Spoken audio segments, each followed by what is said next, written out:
အားလုံးပဲမင်္ဂလာပါကဲ Audiobook Channel လေးကနေပြန်လည်ကြိုဆိုလိုက်ပါရခင်ဗျာ1988ခုAB လဆန်းတွင်ကျွန်တော်ရန်ကုန်မန္တလေးအမြန်လမ်းမကြီးဖောက်လို့စီမံကိန်းစခန်းတွင်တာဝန်ထမ်းဆောင်ခြင်းနှစ်ပြည့်တာကြောင့်ပြောင်းရွှေ့မိန့်ထွက်လာရာကျွန်တော်မူလထောင်မှုဖြစ်စာကပဲ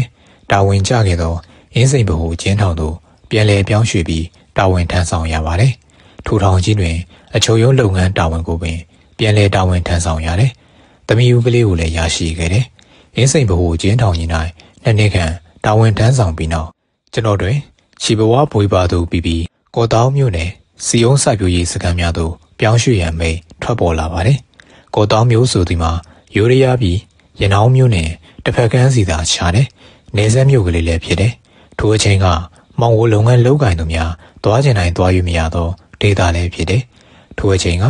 ကျွန်တော်တို့တာဝန်ကျသည်က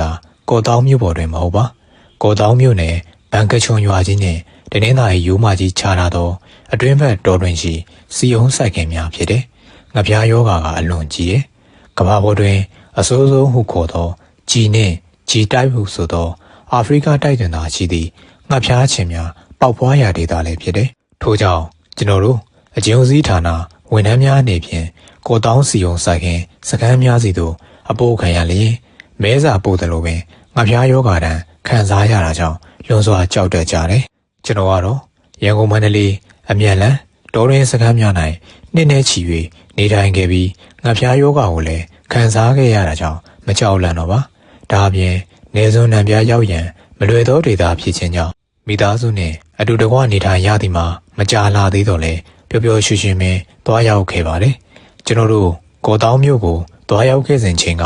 ရေလန်းခီးကိုသာအားကိုးအားထားပြုကြရသောအချိန်ဖြစ်တယ်။မော်လမြိုင်မြို့မြိတ်မြို့များမှာမောင်ကိုသမားများကဆက်လေဖြင့်သွားကြတယ်။ကျွန်တော်တို့ကတော့ထိုအချိန်က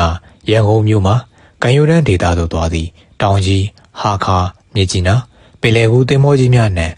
မြေကြီးနာသင်္ဘောကြီးဖြင့်ပြောင်းရွှေ့ရခြင်းဖြစ်တယ်။ရင်းသင်္ဘောကြီးမှာမြေမြို့တွင်သာတစ်ခေါက်နာပြီးပင်လယ်တွင်တညအရွေခုံမောင်းပြီးနောက်တနေ့ညနေ3 နာရီခန့်ချိန်တွင်ကော်တောင်းမြို့သို့ဆက်ရောက်တယ်။ကော်တောင်းစိတ်ကမ်းသို့မကန့်နိုင်တာကြောင့်ရေလေတွင်ကြောက်ချပြီးရန်နာ၍ကော်တောင်းစိတ်ကမ်းမှလာကြူသောဆက်လေကြီးများဖြင့်စိတ်ကမ်းပေါ်သို့တက်ရတယ်။ဝန်ထမ်းနှင့်ရဲဘက်များဦးစားပေး၍စိတ်ကမ်းမှတဆင်တာဝန်ကျရာစီယုံစခန်းသူသို့ဟီနိုကားကြီးများဖြင့်အခေါခေါခါပြောင်းရွှေ့ရပြန်တယ်။ကော်တောင်းစိတ်ကမ်းတွင်တော့သင်္ဘောကြီးပေါ်တွင်ကြံရှိနေသည့်ရိက္ခာပစ္စည်းများကိုအကျဉ်းဦးစီးဌာနထောက်ပံ့ရေးဝန်ထမ်းများကတညလုံးဆက်လေများဖြင့်ကဲ၍ကော်တောင်းစိတ်ကမ်းပေါ်တွင်စုပုံကြရတယ်။ထို့မှအထိုင်စခန်းသို့ထပ်မံပြောင်းရွှေ့ကြရမှာဖြစ်တယ်။ဒါကြောင့်လည်းပင်လယ်ကူးသင်္ဘောကြီးတစ်စီးလုံးဟာအကျဉ်းဌာနမှာစီးလုံး900ချင်းလည်းဖြစ်တယ်။အခြားခရီးသည်များမပါဝင်ပါ။ထိုညက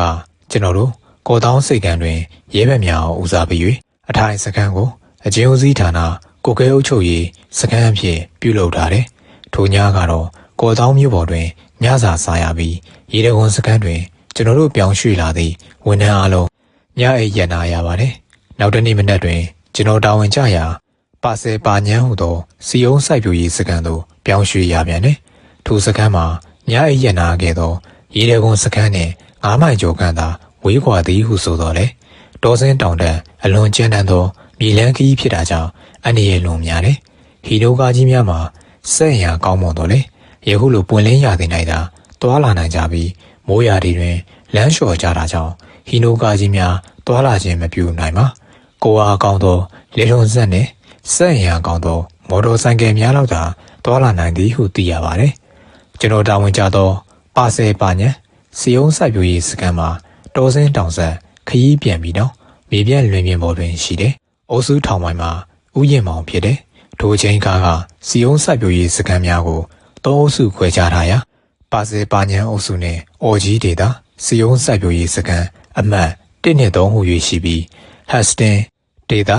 စီယုံစခန်းများလောက်တော့အထိုင်မကျသေးအသင်းဖွင့်လှစ်နေသောတောရှင်းစခန်းများသာဖြစ်တယ်။ပထမဆုံးကျွန်တော်ထောင်ပိုင်းဥယျာဉ်မောင်၏ပါဆယ်ပါညံစခန်းတွင်ထောက်ပံ့ရေးဌာနတာဝန်ခံထောင်မှုဖြစ်နေပင်တာဝန်ချထားခြင်းခံရတယ်။ဥဌာနနဲ့ရေးဌာနတာဝန်ခံဖြစ်တော့ကျွန်တော်တို့ထောင်မှုပတ်စဉ်6မှာအပတ်စဉ်တူတငယ်ချင်းဖြစ်သူထောင်မှုဦးမြင့်ဦးကတာဝန်ယူထားတယ်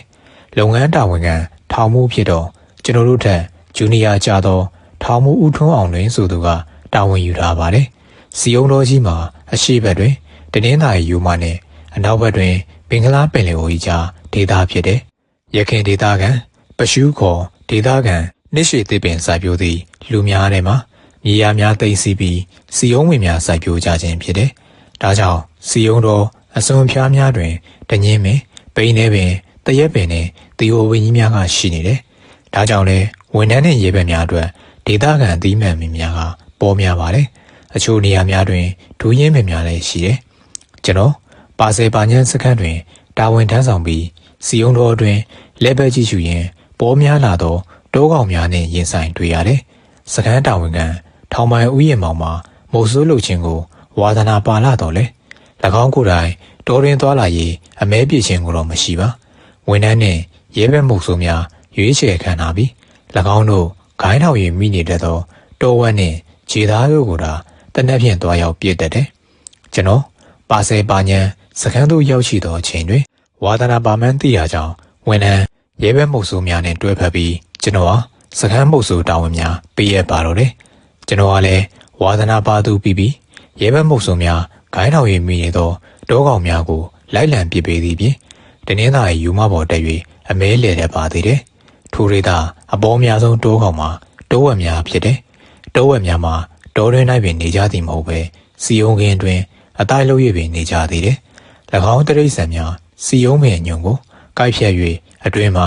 စီယုံကောင်းကိုလွန်စွာကြိုက်ကြတယ်စီယုံသည်ငှက်စာစော်၍စားတင်သည်သောအသီးများကိုလည်းလွန်စွာကြိုက်ကြတယ်ဒါကြောင့်တော်တွင်၌မနေတော့ပဲအစားအစာလွန်ပေါ်သောစီယုံသည်ခင်းတွိုင်းနေတာအတိုင်းပြုလုပ်၍နေထိုင်ကြခြင်းဖြစ်တယ်စကမ်းမို့ဆိုများနေဖြင့်တောဝက်သားစားလို့လျင်တနင်္သာရီယူမသို့တရံမလွယ်ပေါင်းမရှင်းရသေးသောစီယုံခင်းများနှင့်တောဆက်မီတာလန်နီး၌ပင်တောဝက်များကိုအရွယ်ဆုံးအုပ်စုလိုက်တွေ့ရတတ်ပြီးပြက်ခတ်ရရှိနိုင်တယ်တောဝက်ပေါက်များကိုတော့ရဲဘက်တက်ခွဲမှာပေါင်းမြက်များရှင်းလျင်ဝိုင်းဝန်းဖမ်းဆီးပြီးရနိုင်တယ်ဒုတိယပေါ်ဆုံးတောကောင်မှာခြေများဖြစ်တယ်ခြေများကိုလည်းကျွန်တော်တို့မို့ဆိုဖွဲ့မကြာခဏရတတ်တယ်ဆက်နေဝဝွန်ကျက်တဲ့နှက်ကြီးများကလည်းမကြာခဏတွေ့တတ်ရတယ်သို့သောမို့ဆိုဖွဲ့ကပြစ်ခဲပါတယ်အလွန်ရှားပါသည့်တရိษံများဖြစ်တာကြောင့်ဖြစ်တယ်ဒေသခံပရှုလူမျိုးများမှာတီဟိုပင်များကိုသာစိုက်ပျိုးလေးရှိပြီးတီဟိုစီများကိုတစ်ဖက်နိုင်ငံသို့ပို့ပြီးရောင်းချတတ်တယ်အခြားစီးပွားရေးလုပ်ငန်းမှာပင်လယ်ငါးဖမ်းခြင်းယူရီးယားမှတင်သွင်းလာသောလူသုံးကုန်ပစ္စည်းမျိုးမျိုးကိုရောင်းဝယ်ကြခြင်းဖြစ်တယ်ပရှုလူမျိုးများမှာနှစ်ရှည်တည်နှံစိုက်ပျိုးသောခြံကြီးများကိုပိုင်ဆိုင်ကြပြီးစီးပွားဖြစ်တဲ့လုံလောက်ယုံသာစိုက်ပျိုးကြခြင်းဖြစ်တယ်မွေးမြူရေးလုပ်ငန်းတွေဖြစ်လည်းကျွဲလောက်သာရှိတယ်နွားပင်မမြင်ရပါရင်းတရိษံများကိုလည်းအသုံးပြုသူတော်နေပြီးအုပ်စုလိုက်ကြီးမွေးထား၍ယူရီးယားသို့အကောင်လိုက်ရောင်းချခြင်းသာဖြစ်တယ်မွေးမြူရွာတွင်လည်းခြံနှင့်ဝင်းနှင့်အကြအနှမွေးခြင်းမဟုတ်ပါဒေါ်ရင်တို့လွှတ်ကြောင်းစနစ်ဖြင့်လွှတ်ထားပြီးလိုအပ်မှသာလိုက်လံဖန်ဆီးရခြင်းဖြစ်တယ်ဒါပြင်ပရှုလူမျိုးများမှာချောင်းမြောင်အလွန်ပေါ်သောဤဒေသတွင်ပေါက်ဖွားသည့်ရေချိုငါးများကိုမစားသုံးကြပါပင်လယ်ငါးကိုသာအားထား၍ချက်ပြုတ်စားတော့ကြတယ်ပင်လယ်ငါးတွင်လည်းအကြေးပါသောငါးများမှလွယ်၍အကြေးကိုမပါသောပင်လယ်ငခုလိုမျိုးငါးများကိုတော့စားသုံးခြင်းမရှိပါဒါကြောင့်ဒေသတွင်ရှိချောင်းမြောင်အင်းအိုင်များတွင်ပေါက်ဖွားနေတဲ့ကြသည့်တဘာဝရေချိုငါးများမှာဒေသခံပရှုလူမျိုးများမစားသုံးကြသောကြောင့်အလွန်ပေါ်များပြီးကြီးထွားကြတယ်ချောင်းမြောင်များတွင်ပေါက်သည့်ဇရီရိုးများကိုလည်းရားသည်ဟုဆိုကာစားလိမ့်မရှိပါထို့ကြောင့်ဇရီရိုးကြီးများမှာလက်ဖြံခံလုံးရှိပြီးညီညွတ်အောင်အဆင့်ဖြင့်လွန်စွာပေါ်များလာတယ်ကျွန်တော်တို့ရောက်ရှိသောအခါထိုတဘာဝပေါက်ပွားသည့်ပစ္စည်းများမှာကျွန်တော်တို့အောက်ပြည်အောက်ရွာသားဟုခေါ်ဆိုသောမြန်မာမွန်ကရင်ရှမ်းတို့အတွက်လွန်စွာပေါ်များလာသည့်ရိခါပစ္စည်းများဖြစ်၍နေတယ်ဒါကြောင့်ကျွန်တော်တို့1984ခုနှစ်ရောက်စားအချိန်တွင်အသီးအနှံနှင့်တောကောင်ငယ်များကအလွန်ပေါ်တယ်တနင်္သာရီရိုးမှတောင်ချီနီးတွင်ရှိသောစီယုံစိုက်ပျိုးရေးကရာနှင်းရှိ၍ရှိရာစိုက်ပျိုးစာစီယုံပင်မျိုးများအတွက်ရဲဘဲအရာများဖြင့်မနိုင်မနှင်းရှင်းရတယ်စိုက်ပျိုးရေးကရာနှင်းရှိ၍ရှိသောတမျိုးတကောစိုက်ခင်းကြီးအားမနိုင်မနှင်းပေါင်းမြတ်များကိုရှင်းရရာခုတ်တွင်ရှင်းနေသောလက်နက်ပစ္စည်းများကောင်းမွန်ခြင်းမရှိတာကြောင့်လုပ်ငန်းမတွင်ပါ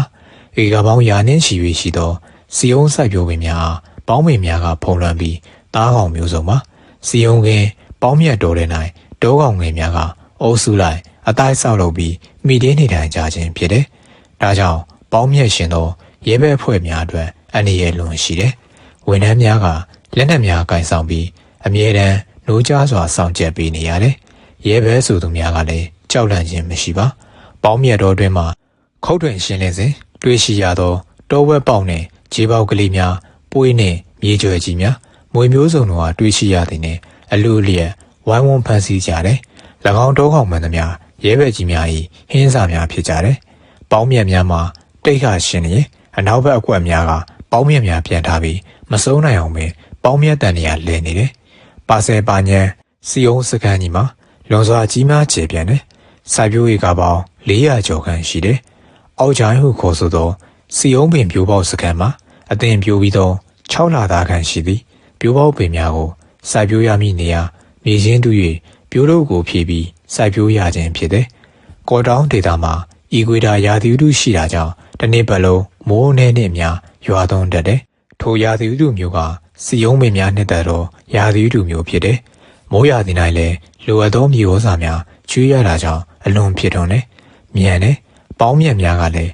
စီယုံပင်ကိုကျွေးသည့်ဓာတ်မြေဩဇာများမိကိုပြီးပုံမူဖြစ်ထွန်းကြခြင်းဖြစ်တယ်။စီယုံစိုက်ပျိုးပင်ပေါင်းများတပင်နှင့်တပင်စေပေစီချ၍အတန်းလိုက်ခွင်ရ၍စနစ်တကျစိုက်ပျိုးထားခြင်းဖြစ်ရာတမ္မာဖြစ်ထွန်းနေသောနှစ်သားအရွယ်ပြိုးပင်များမှာတောင်ကုန်းအစင်းအတက်၌တန်းစီပြီးလွန်စွာကြည့်၍ကောင်းတယ်။ပေါင်းမြင်များကိုမနိုင်သော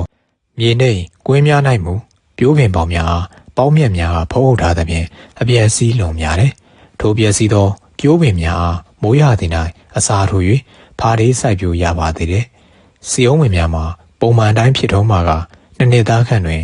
အသေးပွင့်စထွက်ပြီး3နှစ်သားခန့်တွင်တန်းဝင်သောစီယုံပင်ကြီးများဖြစ်ထွန်းလာတယ်။စီယုံပင်များမှာတပင်ထဲ၌ပင်အဖိုးခိုင်းနှင့်အမခိုင်လိန်စုံပင်ဖြစ်တယ်။တပင်ထဲ၌ပင်ဝတ်မုံကူပြီးအသီးဖြစ်ထွန်းသောအပင်မျိုးဖြစ်တယ်။အပင်ကြီးပင်စီပေါင်းမှာမထွက်သေးတော့လေ3နှစ်သားအရွယ်တွင်အလက်များချမှအဖိုးခိုင်နှင့်အမခိုင်များထွက်လာတယ်။အဖိုးခိုင်မှာတပိုးပင်မှထွက်သောအပွင့်ခိုင်များကဲ့သို့ဖြစ်ပြီးအမခိုင်မှာဓနီသီးများကဲ့သို့ပြပြလုံးလုံးအနီရောင်ဖြစ်တယ်။မဲ့၍ကျွေးကနီးတွင်အသီးအောက်ခြေရင်းကအဝါရောင်ဖြစ်ပြီးအသီးခေါင်းပိုင်းကရဲရဲနီနေသောထိပ်ပိုင်းဖြစ်တယ်။၎င်းသီးကိုပင်ခြေခွဲ၍စီုံထုတ်ခြင်းဖြစ်တယ်။အခွန်စီနှင့်အစံစီဟူ၍2မျိုးရတယ်။အခွန်စီမှာလူတို့စားသုံးရန်အတွက်ကြော်ချက်ရွာတွင်အသုံးပြုသောစီုံစီဖြစ်တယ်။အစံစီမှာစီုံသီးတွင်၌ရှိသောအုံသီးကဲ့သို့အစေးအစံကလေးကိုကြိတ်ခွဲ၍ရရှိသောအစီဖြစ်တယ်။အုံစီကဲ့သို့ဖြူသောအရောင်ရှိတယ်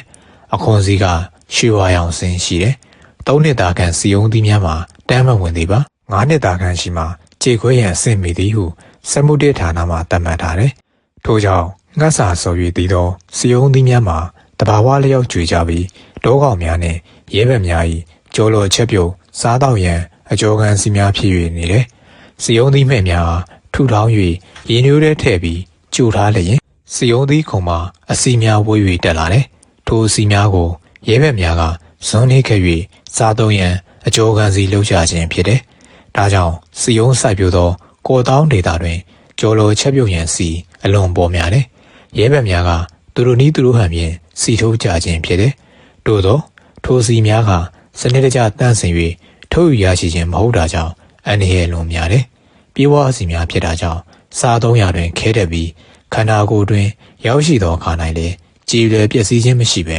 ဦးနှံရံများအတွေ့ခဲ့၍ဒုက္ခပေးတတ်တယ်။ငှက်ဖျားယောဂကြီးမားသောဒေသဖြစ်တာကြောင့်ရဲဘက်များဖျားနာ၍သေဆုံးလျင်ရင်ခွဲစစ်ဆေးချက်ပြုလုပ်ပြီးယောဂရှာဖွေလျင်သေဆုံးသူ၏ဝမ်းတွင်းကလေးစာများ၌မကြေပြတ်သေးသောစီုံစီများခဲပြီးအတွင်းကလေးစာဦးနှံရံများ၌ဝါထိန်နေအောင်ကဲတွက်နေလေရှိတယ်။ထိုစီခဲများက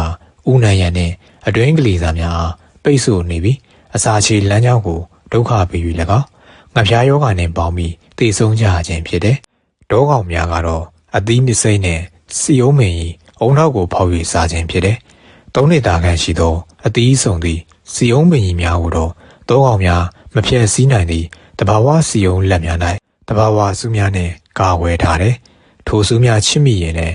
တန်ရအနာတော်ယုံနှင့်မပြောက်ပါအစိတ်ရှိသည်ဟုဆိုရပါမယ် တောကောင်များလည်းအလွန်ပါနံ့ကြတယ်စူးပါသည်စီယုံလက်များအားရှောင်ကြပြီးစီယုံကကြီးများကိုတလုံးချင်းဖဲ၍စားကြတယ်စီယုံကကြီးများကအရွယ်မရောက်မီစိမ့်နေသေးလေငှက်များစားရန်ခက်ခဲတော့လေမဲ့၍အချိန်ရောက်လာလေထိမိသည်နဲ့ကြွေကြတတ်တယ်အလိုလျောက်လဲအချိန်ရောက်သည်နဲ့စီယုံမင်ခင်းတို့ကြွေကြတယ်ထိုအသီးများကိုတောကောင်များကစား၍ဝေးရသို့ပင်အစာရှာမထွက်တော့ပဲစီယုံကင်းများတွင်ပေါင်းမြတ်များကိုမိထောက်၍မိကိုနေကြခြင်းဖြစ်တယ်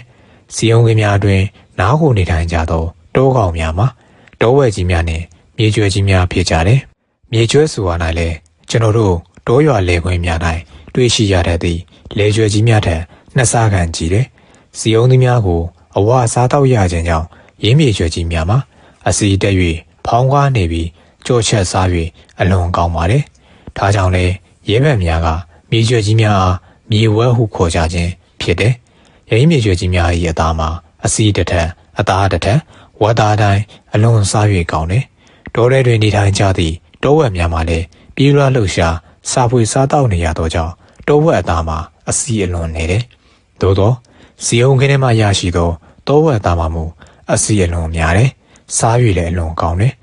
ကျွန်တော်တို့စုလည်းကော်တောင်းစီယုံစိုက်ခင်စခန်းများသို့ရောက်ပါမှာတောခေါင်သားမျိုးစုံကိုစားတော့ပူကြခြင်းဖြစ်တယ်ရန်ကုန်မန္တလေးအမြန်လမ်းမကြီးဖောက်လို့ရေးစခန်းပဲခူးရိုးမတော်တွင်နေထိုင်ရစဉ်ကလွန်စွာတောနှက်တော်လဲယခုကဲ့သို့တောကောင်စုံစုံအသားကိုစားဖို့ခြင်းမရှိပါတနင်္သာရီရိုးမတောင်ချေစီယုံစိုက်ပျိုးရေးစခန်းများတွင်တော့ပဲခူးရိုးမစခန်းများတွင်စားတော့ခဲ့မှုသည်တောဝက်ဂျေဆက်သားများဖြင့်မြေကျွတ်သားပွေးသားဂျေလောင်နှင့်မွေသားမျိုးမျိုးစူးတော်ကြီးများပါသည်ဖြူသားများစသည်ဖြင့်အကောင်ဆုံးအမျိုးမျိုးသောသားတို့ဟာစားတော့ကြပါတော့တယ်ချောင်းမြောင်းများမှလည်းဒေသခံပရှုလူမျိုးများမစားကြသဖြင့်ရီချိုငါးများဖြစ်ကြသောငခုငကြီးငရှင်းနဲ့ငမွေတို့ဖားများကိုလည်းစားကြရပါတယ်အမြဲတမ်းဆူဆူသောရာသီဥတုရှိသည့်စခန်းများဖြစ်တာကြောင့်အသီးပင်လွန်ပေါ်များပါတယ်တောကောင်မျိုးစုံလည်းတဘာဝအလျောက်ပေါက်ဖွားမိကိုပြီးတိုးပွားနေကြခြင်းဖြစ်တယ်1985ခုနှစ်တွင်ကျွန်တော်ဟာအောက်ကျရင်စီယုံတော်တာဝန်ခံဖြစ်ပြောင်းရွှေ့တာဝန်ပေးတယ်မကြာမတင်၌လည်းစာမိုးဝဲဖြစ်ရန်ထောင်မူကြီးစင်သို့တိုးမြေခံထားခြင်းခံရတယ်ကျွန်တော်ဟာပြောင်းရွှေ့ပြီးသောအောက်ကျိုင်းချန်စကန်မှာရခင်ကပြိုးပေါများထောင်၍ပါဆယ်ပါညံစခန်းများအပြင်အော်ကြီးဒေတာနှင့်ဟတ်စကန်ဒေတာများသို့ပြိုးပင်ပေါကလေးများဖြန့်ဝေပြီးရန်တည်ထောင်ထားသောစကန်ဖြစ်တယ်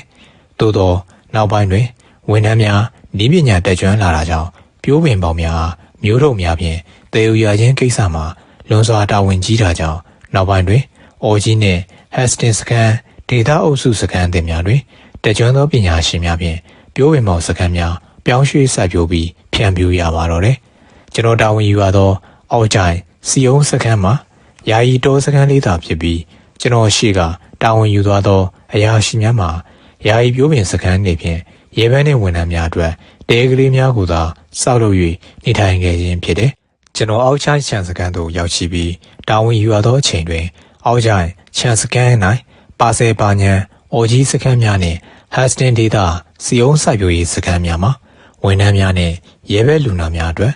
နောက်တန်းဆေးရုံဖြစ်သတ်မှတ်စောက်လုပ်ခံခြင်းကြောင့်အထိုင်စခန်းကြီးဖြင့်ကျွန်တော်ပင်တာဝန်ယူ၍ဆေးရုံနှင့်အရာရှိများနေ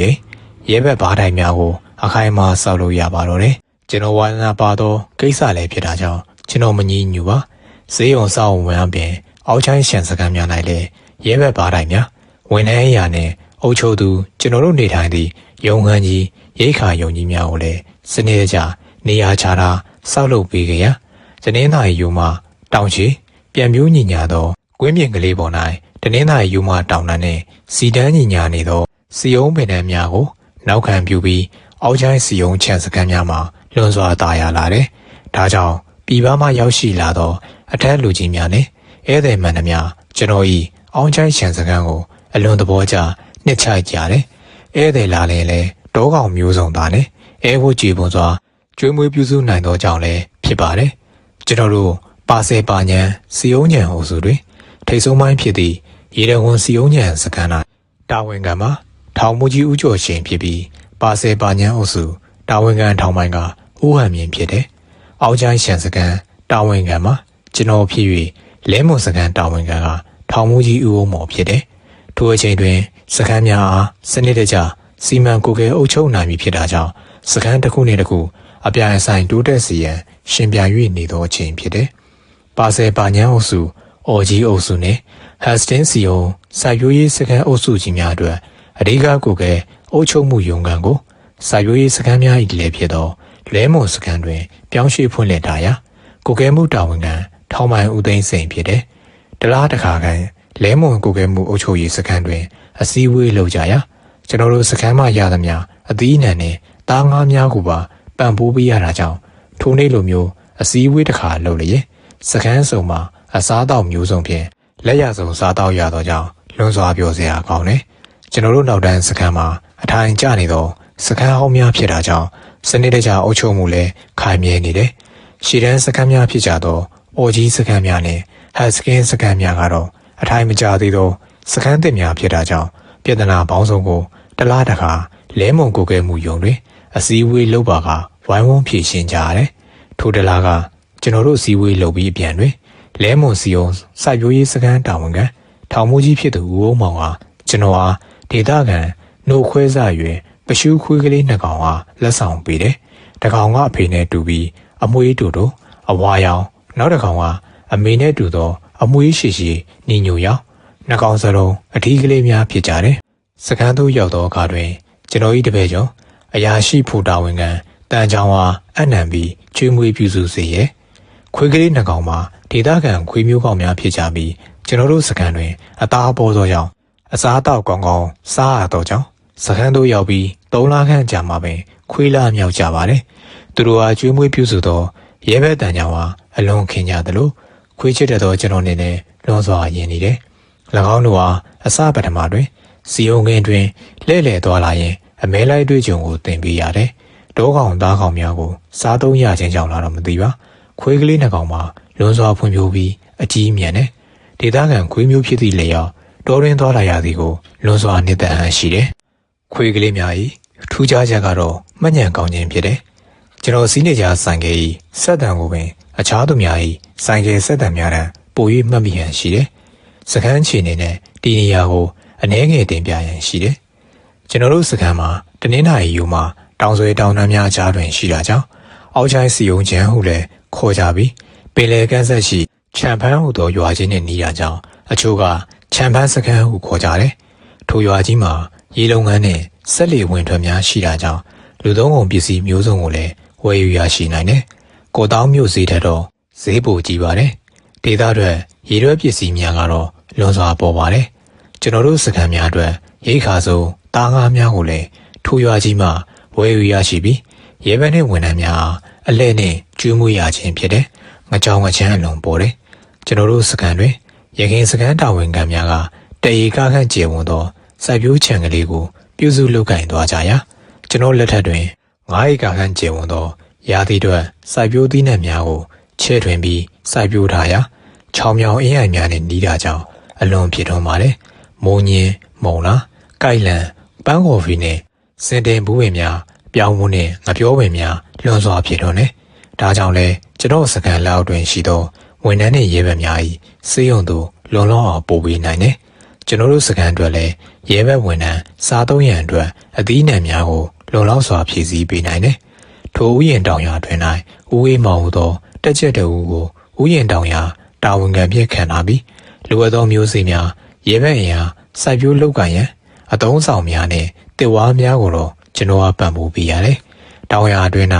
ရာသီအလိုက်သီးပွင့်ကြသည့်တရက်ပင်ရှောက်ပင်တံမယာပင်နှင့်ဒညင်းပင်နှင့်မျိုးကောင်းလာသောဒူးရင်းပင်များကလည်းရခင်ပရှုရှံအဟောင်းကြီးများဖြစ်၍အလွန်ပင်ဖြစ်ထွန်းကြတယ်။ဆိုရလျင်စိုက်ပျိုးစားပင်တောက်တတ်သောကျွန်တော်တို့အတွက်အောက်ပြည်အောက်သားမှဝန်ထမ်းများအနေဖြင့်ရင်းနှင်းမြေကြေကြေဝန်းဝန်းရှိလျင်ဖူလိုအောင်စိုက်ပျိုးပြီးစားတောက်တတ်ကြတယ်။ဒေသခံပရှုလူမျိုးများအနေဖြင့်တော့ရခင်ရှိလူကြီးများစိုက်ပျိုးထားကြသောနှစ်ရှည်သီးပင်များမှလွေနောက်ပိုင်းတွင်စိုက်ပျိုးကြသည်မှာတီဟိုပင်နှင့်ကွန်းသီးပင်ငရုတ်ကောင်းပင်တို့သာရှိကြတယ်။ထိုအပင်များကလည်းနေ့စဉ်လာစဉ်ပြုစုပြောထောင်เสียမလိုသောအပင်များဖြစ်တယ်။ရာသီပေါ်အသီးနှံများကိုတော့ဒေသခံပရှုများကကော့တောင်းမြို့နှင့်ချမ်ဖန်းရွာကြီးမှသာဝယ်ယူစားသုံးကြတယ်။သူတို့စားသုံးသည်ကလည်းပ ပင်လယ်ငါးကိုသာစားသုံးသူကများပြီးအသီးအနှံနဲ့အသားကိုတော့စားသုံးသူကနေတယ်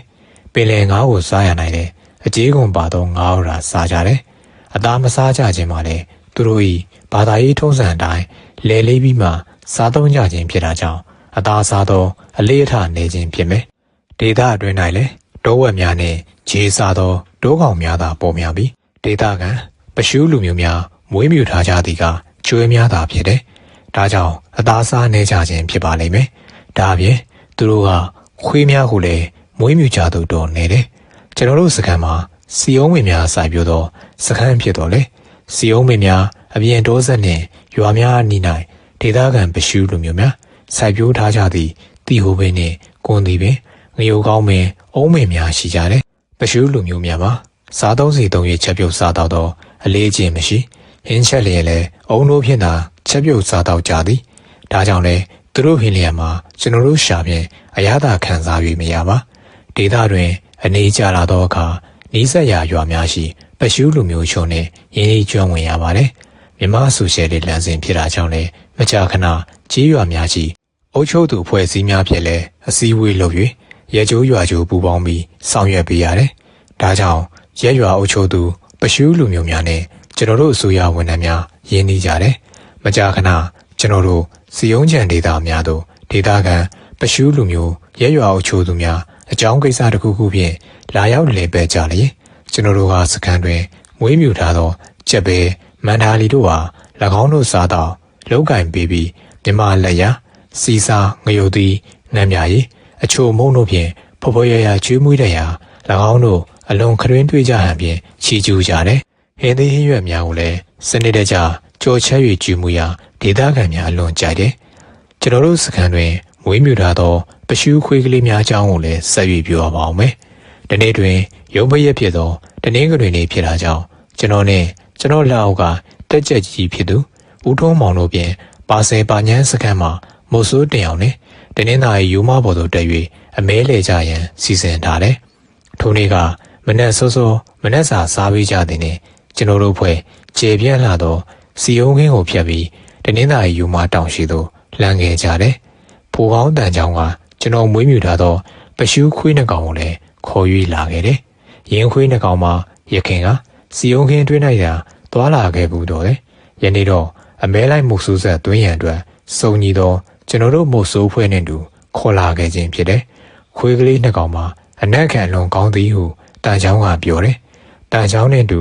စီယုံခင်းများအတွက်လှဲ့လေပြီးမြေကျွယ်ကြီးများတောဝက်ပေါက်များနှင့်အခြားခြုံတွင်ပုံနေသည့်တောကောင်ငယ်များကိုတော့ခွေးနှကောင်ကအနံ့ခံ၍ရှာဖွေဖမ်းဆီးနေတတ်ပြီဖြစ်တယ်ကျွန်တော်တို့မို့ဆိုးဖွဲ့လဲစီယုံဝင်းကြီးကိုဖျက်ချော်ပြီးတနင်္သာရီယူမတောင်ရှိနေပိုင်းခြားထားသော10 ပေမီတာလမ်းအနီးသို့ရောက်ရှိလာကြတယ်ကဲဘယ်ဘက်ကိုဦးတည်ပြီးသွားကြမလဲကျွန်တော်ကမေယာရဲဘက်မို့ဆိုတင်မောင်နဲ့ကိုနီတို့ကဆရာဘာတော်ကောင်စားခြင်းလေဒီနေ့တော့ခွေးနှကောင်လဲပါလာကြောင်းယူမကျော်ပေါ်တက်ပြီးအကောင်ပလောင်ရှာမဲလို့စိတ်ကူးထားတယ်အပွဲကလည်းစုံလို့စီစဉ်ထားတာပါတောကောင်မရမရှိအောင်လဲခွေးကလေးတွေခေါ်လာတာဘာကောင်တွေရနိုင်တယ်လဲကိုတင်မောင်နဲ့ကိုနီတောင်ချီအနီးပတ်ဝန်းကျင်တော့တောဝဲနဲ့ခြေအုပ်တွေလိုက်ရှိရဲ့တောင်ကျောပေါ်မှာတော့တောကောင်ကြီးတွေရှိတယ်ဝဘုံနဲ့ကျစ်တဲ့နဲ့ကြီးတွေတော့ရှိတယ်အဲ့ဒီကောင်ကြီးတွေကအလွန်တက်တိကောင်ပြီးရဲတဲ့နဲ့ခွေးကလေးတွေခေါ်လာတော့လေလိတ်ရှာဖို့ပဲဖူးလိတ်တဲ့ကျွင်းတို့ခဲဆိုသလိုဒီတနင်္သာရီကျောမှာတရွက်ဆွေတွေအောင်မှာပုံးခုနေတဲ့တောင်ပေါ်လိတ်တောင်အောင်လိတ်လေကြီးကြီးတွေရှိတယ်အဲ့ဒီလေကြီးတွေကတကောင်ကိုတပိတ်တာကျော်ကန်ရှိတယ်သူ့အသေးကတော်ကြီးပြီးစားလို့လွန်ကောင်းတယ်အသားကတော့အယိုးနှုတ်ကလေးနဲ့ရောနေလို့စားတာအလွန်ကောင်းတယ်မချက်တဲ့နေနေတော့ညီတာပေါ့ဆရာရဲ့အေးကွာငါတို့တော့လိတ်သားမစားဘူးသေးပါဘူးကြုံရင်တော့စားကြည့်ရမှာပေါ့တခြားတောကောင်တွေရောဘာတွေရှိသေးတယ်ကွာတခြားကောင်တွေကတော့တောင်ကျောပေါ်မှာတောဝဲအုပ်တွေရှိရဲ့ဆရာတခါတရံကျန်းသူတော်လိုရှားပါတရိษံအကောင်မျိုးတွေလည်းတွေ့ရတယ်ဒါပေမဲ့တစ်တော်ဌာနကတားမြစ်ထားတဲ့တောကောင်တွေကိုမပြစ်ကြပါဘူးတခါတရံတစ်ဖက်နိုင်ငံယူရီးယားဘက်ကလာကြတဲ့တောမုတ်ဆိုတွေကတော့တွေ့မရှောင်မဲဆရာကြီး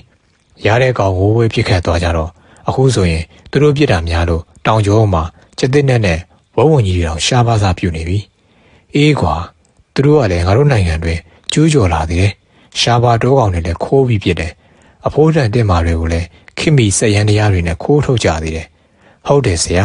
ကျွန်တော်တို့စီယုံစိုက်ပျိုးရေးစခန်းတွေဖွင့်ကားစားကတ တနင်္သာယူမားဆိုတာအမြဲစိမ့်တစ်တော်ပဲနေပြောက်မထိုးအောင်ပိတ်စည်းနေတာအခုကြည့်ပါလားတောင်ကျောပေါ်မှာတော့တစ်မာပင်ကြီးကြီးမရှိတော့ရှားသွားပြီနောက်ပိုင်းအပူပိုင်းတက်ခွမျိုးစေ့တွေလည်းရှားပါးစားပြုတ်နေပြီတကယ်တမ်းပြောရရင်တော့ယူရီးယားဘက်ကမျိုးဆက်ပြီးရောင်းနေတဲ့တစ်ခွတွေကကျွန်တော်တို့နိုင်ငံဘက်ကထွက်တဲ့မျိုးတွေကြီးပဲ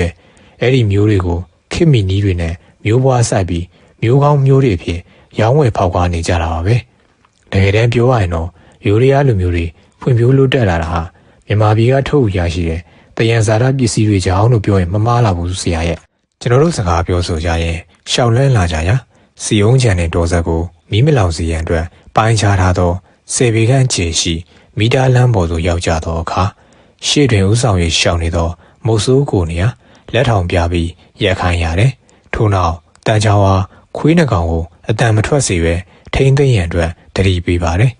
ကျွန်တော်တို့နားဆွင့်ကြည့်တော့ရိုးမတောင်ကျောပေါ်မှာတဖြည်းဖြည်းဆင်းလာသောတောကောင်များ၏တောရိုးတန်ကိုတိတိကြားရတယ်ဒါကြောင့်ကျွန်တော်နဲ့တက်ကြက်ကြီးဦးထုံးမောင်တို့ရိုင်ဖယ်တနက်ကြီးများကြီးထိုးပြီးအသင့်နေရာယူထားကြတယ်အတန်ပလန်များတဖြည်းဖြည်းနီးကပ်လာတော့ကတောဝက်အုပ်ကြီးဖြစ်ကြောင်းမုတ်ဆိုးတင်မောင်ကပြောတယ်တောဝက်များမှာအုပ်စုကောင်းပြီးဘာဝများကယူမဆိုင်ပဲရဲရဲတင်းတင်းသွားလာတတ်ကြတော့တောကောင်များဖြစ်တယ်မကြခင်ပါပဲကျွန်တော်တို့ရှေ့နီးတော့တောဝက်အုပ်ကြီးရောက်ရှိလာကြောင်းတောကောင်များတန်ကြားသည်ခွေးများမှာတောကောင်နဲ့ရတော့ကြောင်းမငြိမ်မသက်တော့ပါတန်ချောင်းဟာခွေးများမဟောင်စီရန်နဲ့ငြိမ်သက်စွာထိန်းထားရန်အတွက်တတိပေးရပါတယ်များမကြပါ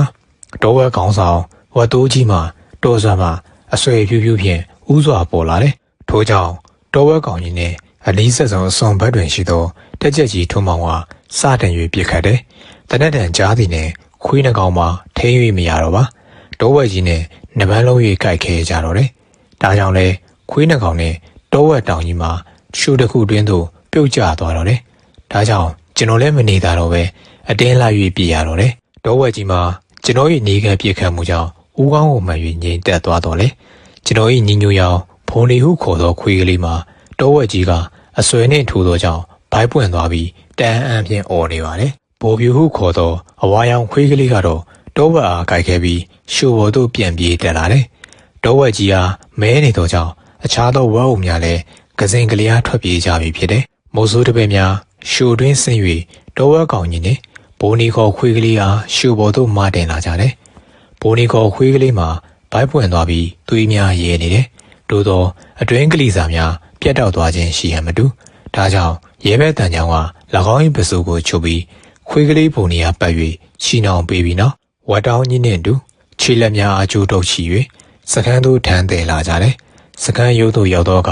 ခွေးကလေးဘုံနီမှာတေဆုံးခြင်းမရှိသေးသောကြောင့်စကန်းရှိစေဦးများခေါ်၍ပွင့်နေသောပါရာချုပ်ပေးရတယ်ဝါကောင်ကြီးကိုတော့စကန်းရှိဝန်ထမ်းနှင့်ရဲဘက်များစားသုံးရန်အတွက်ဖူကြီးသို့အံ့နံလိုက်တယ်ခွေးကလေးဘုံနီအတွက်ကျွန်တော်တို့စိတ်မကောင်းဖြစ်ကြရတယ်နှစ်ရက်သုံးရက်ခန့်ခွေးကလေးမှာဘာအစာမျှမစားပါရေလောက်တာတောက်ပြီးရဲဘက်တန်ချောင်းကလည်းလောင်ဟောင်းကြီးခွေးကလေးကအလွန်ဂယုစိုက်၍ပြုစုပါတယ်အနာကျက်စည်းများလိမ့်ပြီးုံသားမှာကအစားအသောက်များကိုလည်းစားနိုင်သမျှချော်ရည်ကျွေးတယ်ဒါကြောင့်၄-၅ရက်ခန့်ကြာတွင်ခွေးကလေးမှာအတော်လန်းလန်းဆန်းဆန်းဖြစ်လာတယ်အစားအသောက်လည်းအနှဲငယ်စားလာတယ်ခွေးသားမှာပူသောကြောင့်လားမသိအနာကအလွန်ကြံ့မြန်တယ်နောက်တစ်ပတ်ကြာတွင်ကျွန်တော်တို့မို့ဆိုဖွဲ့တောထဲဝင်ခဲ့တော့ခွေးကလေးဘုံဒီကိုစခန်းရုံငန်းတွင်ရဲဘက်တန်ချောင်းနဲ့တူထားခဲ့ပြီးခွေးကလေးဘိုးပြူကိုသာခေါ်ကတောထဲဝင်ခဲ့ကြတယ်ထိုနေ့ကလည်းစီယုံကင်းနဲ့တောအဆက်မှာနဲ့တောဝက်အုပ်နဲ့တူပြန်တယ်တောဝက်အုပ်ခေါင်းဆောင်တောဝက်သူကြီးမှာကျွန်တော်တို့မို့ဆိုနှံကိုရရှိသဖြင့်တောရင်းသို့ဝင်ပြီးနောက်တိုင်းကြံခဲ့တော့တောဝက်မတကောင်ကိုခွေးကလေးဘိုးပြူကပြေးကြိုက်တွင်မိသည့်နေရာမှာပေါ်လာမှမသိတော့ခွေးကလေးဘိုးဒီပါရောက်ရှိလာပြီးနှကောင်ပေါင်းလေးတောဝက်မတကောင်ကိုဝိုင်းဝန်းပြီးကြိုက်ကြပါတယ်ကျွန်တော်တို့တနက်ကင်မုတ်ဆိုးများမှာခွေးကလေးများထိမှန်ပြီးစိုးသောကြောင့်မပြေရကြပါတောဝက်အုပ်ကြီးတောရင်းသို့ဝင်ရောက်ပြောက်ကွယ်သွားသောအချိန်တွင်ခွေးနှကောင်ကြိုက်ခဲဖမ်းဆီးထားသောကြောင့်တောဝက်တကောင်ကိုအသေးရလိုက်တော့တယ်ထိုအချိန်မှစ၍ဘုံနီနှင့်ဘိုးပြူကိုသောခွေးကလေးနှကောင်မှာတောလိုက်ခွေးပြီးပြင်းဖြစ်လာတော့တယ်အထူးသဖြင့်တောဝက်များတွေ့လျင်တားမနိုင်စီမရလက်စားချေပြီးရဲတင်းစွာကြိုက်ကြတော့တယ်စီယုံငယ်အတွင်းသို့လမ်းမဝင်ရောက်လာကြသောကျွဲအုပ်များကိုတွေ့လျင်လည်းအတင်းလိုက်၍ခဲသောကြောင့်ထိုခွေးနှကောင်ဟာအမြဲကယူတစိုက်ထိမ့်သိမ်းထားတယ် ခွေးကလေးနှစ်ကောင်မှာတောကောင်များနှင့်တွေ့လေရိုင်းဆိုင်ကျန်းတဲ့စွာကြိုက်ခဲလေးရှိသောကြောင့်တခင်များပေါ်တွင်တော့အလွန်အလွန်နာခံပါလေတခါတရံရဲဘက်တန်ကြောင်ကရိုက်လျင်ကလေးနဲ့များလို့အော်မြည်၍အရိုက်ခံတတ်တဲ့တခင်ပေါ်တွင်မှန်ပြီး၍ပြန်လဲခုခံခြင်းကြိုက်ခဲခြင်းလုံးဝမလုပ်ပါစကန်းတွင်ရှိရဲဘက်များဝန်ထမ်းများ၏ကလေးငယ်များဖြင့်လည်းစုပ်ကစားတတ်တဲ့နာကျင်အောင်ကြိုက်ခဲခြင်းလုံးဝမလုပ်ပါဒါကြောင့်လဲဘိုးနီဘိုးပြူဟူသောခွေးနှစ်ကောင်မှာခွေးကြီးများဖြစ်လာပြီးစကန်းတစ်ခုလုံးရှိရဲဘက်နှင့်ဝန်ထမ်းများကလေးငယ်များ၏အချစ်တော်လည်းဖြစ်လာကြပါတယ်ကိုတောင်းစကန်းများတွင်နှစ်တာတာဝန်ထမ်းဆောင်ရစဉ်တွင်ကျွန်တော်တို့ဝန်ထမ်းများမှာတုံးနှင်းထောင်နှင့်ဆက်သွယ်လောက်ကန်ရခြင်းဖြစ်တာကြောင့်မိုးဆိုးတွေးကြုံများစွာရရှိတယ်။ဒါပြင်အဆောက်အုံဆောက်လုပ်ရနိုင်တဲ့ရခင်ယူမစကန်းများကလို့ယာယီတေဝါအဆောက်အုံများသာမဟုတ်ပဲတက်ရကောင်းမှုသောတသားဖြင့်ဆောက်လုပ်ရသည့်ဝန်ထမ်းနှင့်ရဲဘက်ပါတိုင်းကြီးနှစ်ထပ်ရုံငန်းဆောက်အုံများစသည်ဖြင့်စနစ်တကျဆောက်လုပ်ရတာကြောင့်အဆောက်အုံတွေဆောက်လုပ်ရမှာဝါသနာပါတဲ့ကျွန်တော်တို့အတွက်ဆောက်လုပ်ရေးပညာဘဝတုဒ္ဒများပုံမူရရှိခဲ့ပါတယ်။ကောတောင်းစကန်းများတွင်တာဝန်ထမ်းနေစဉ်တွင်အောက်ချိုင်းစီယုံကြံ၌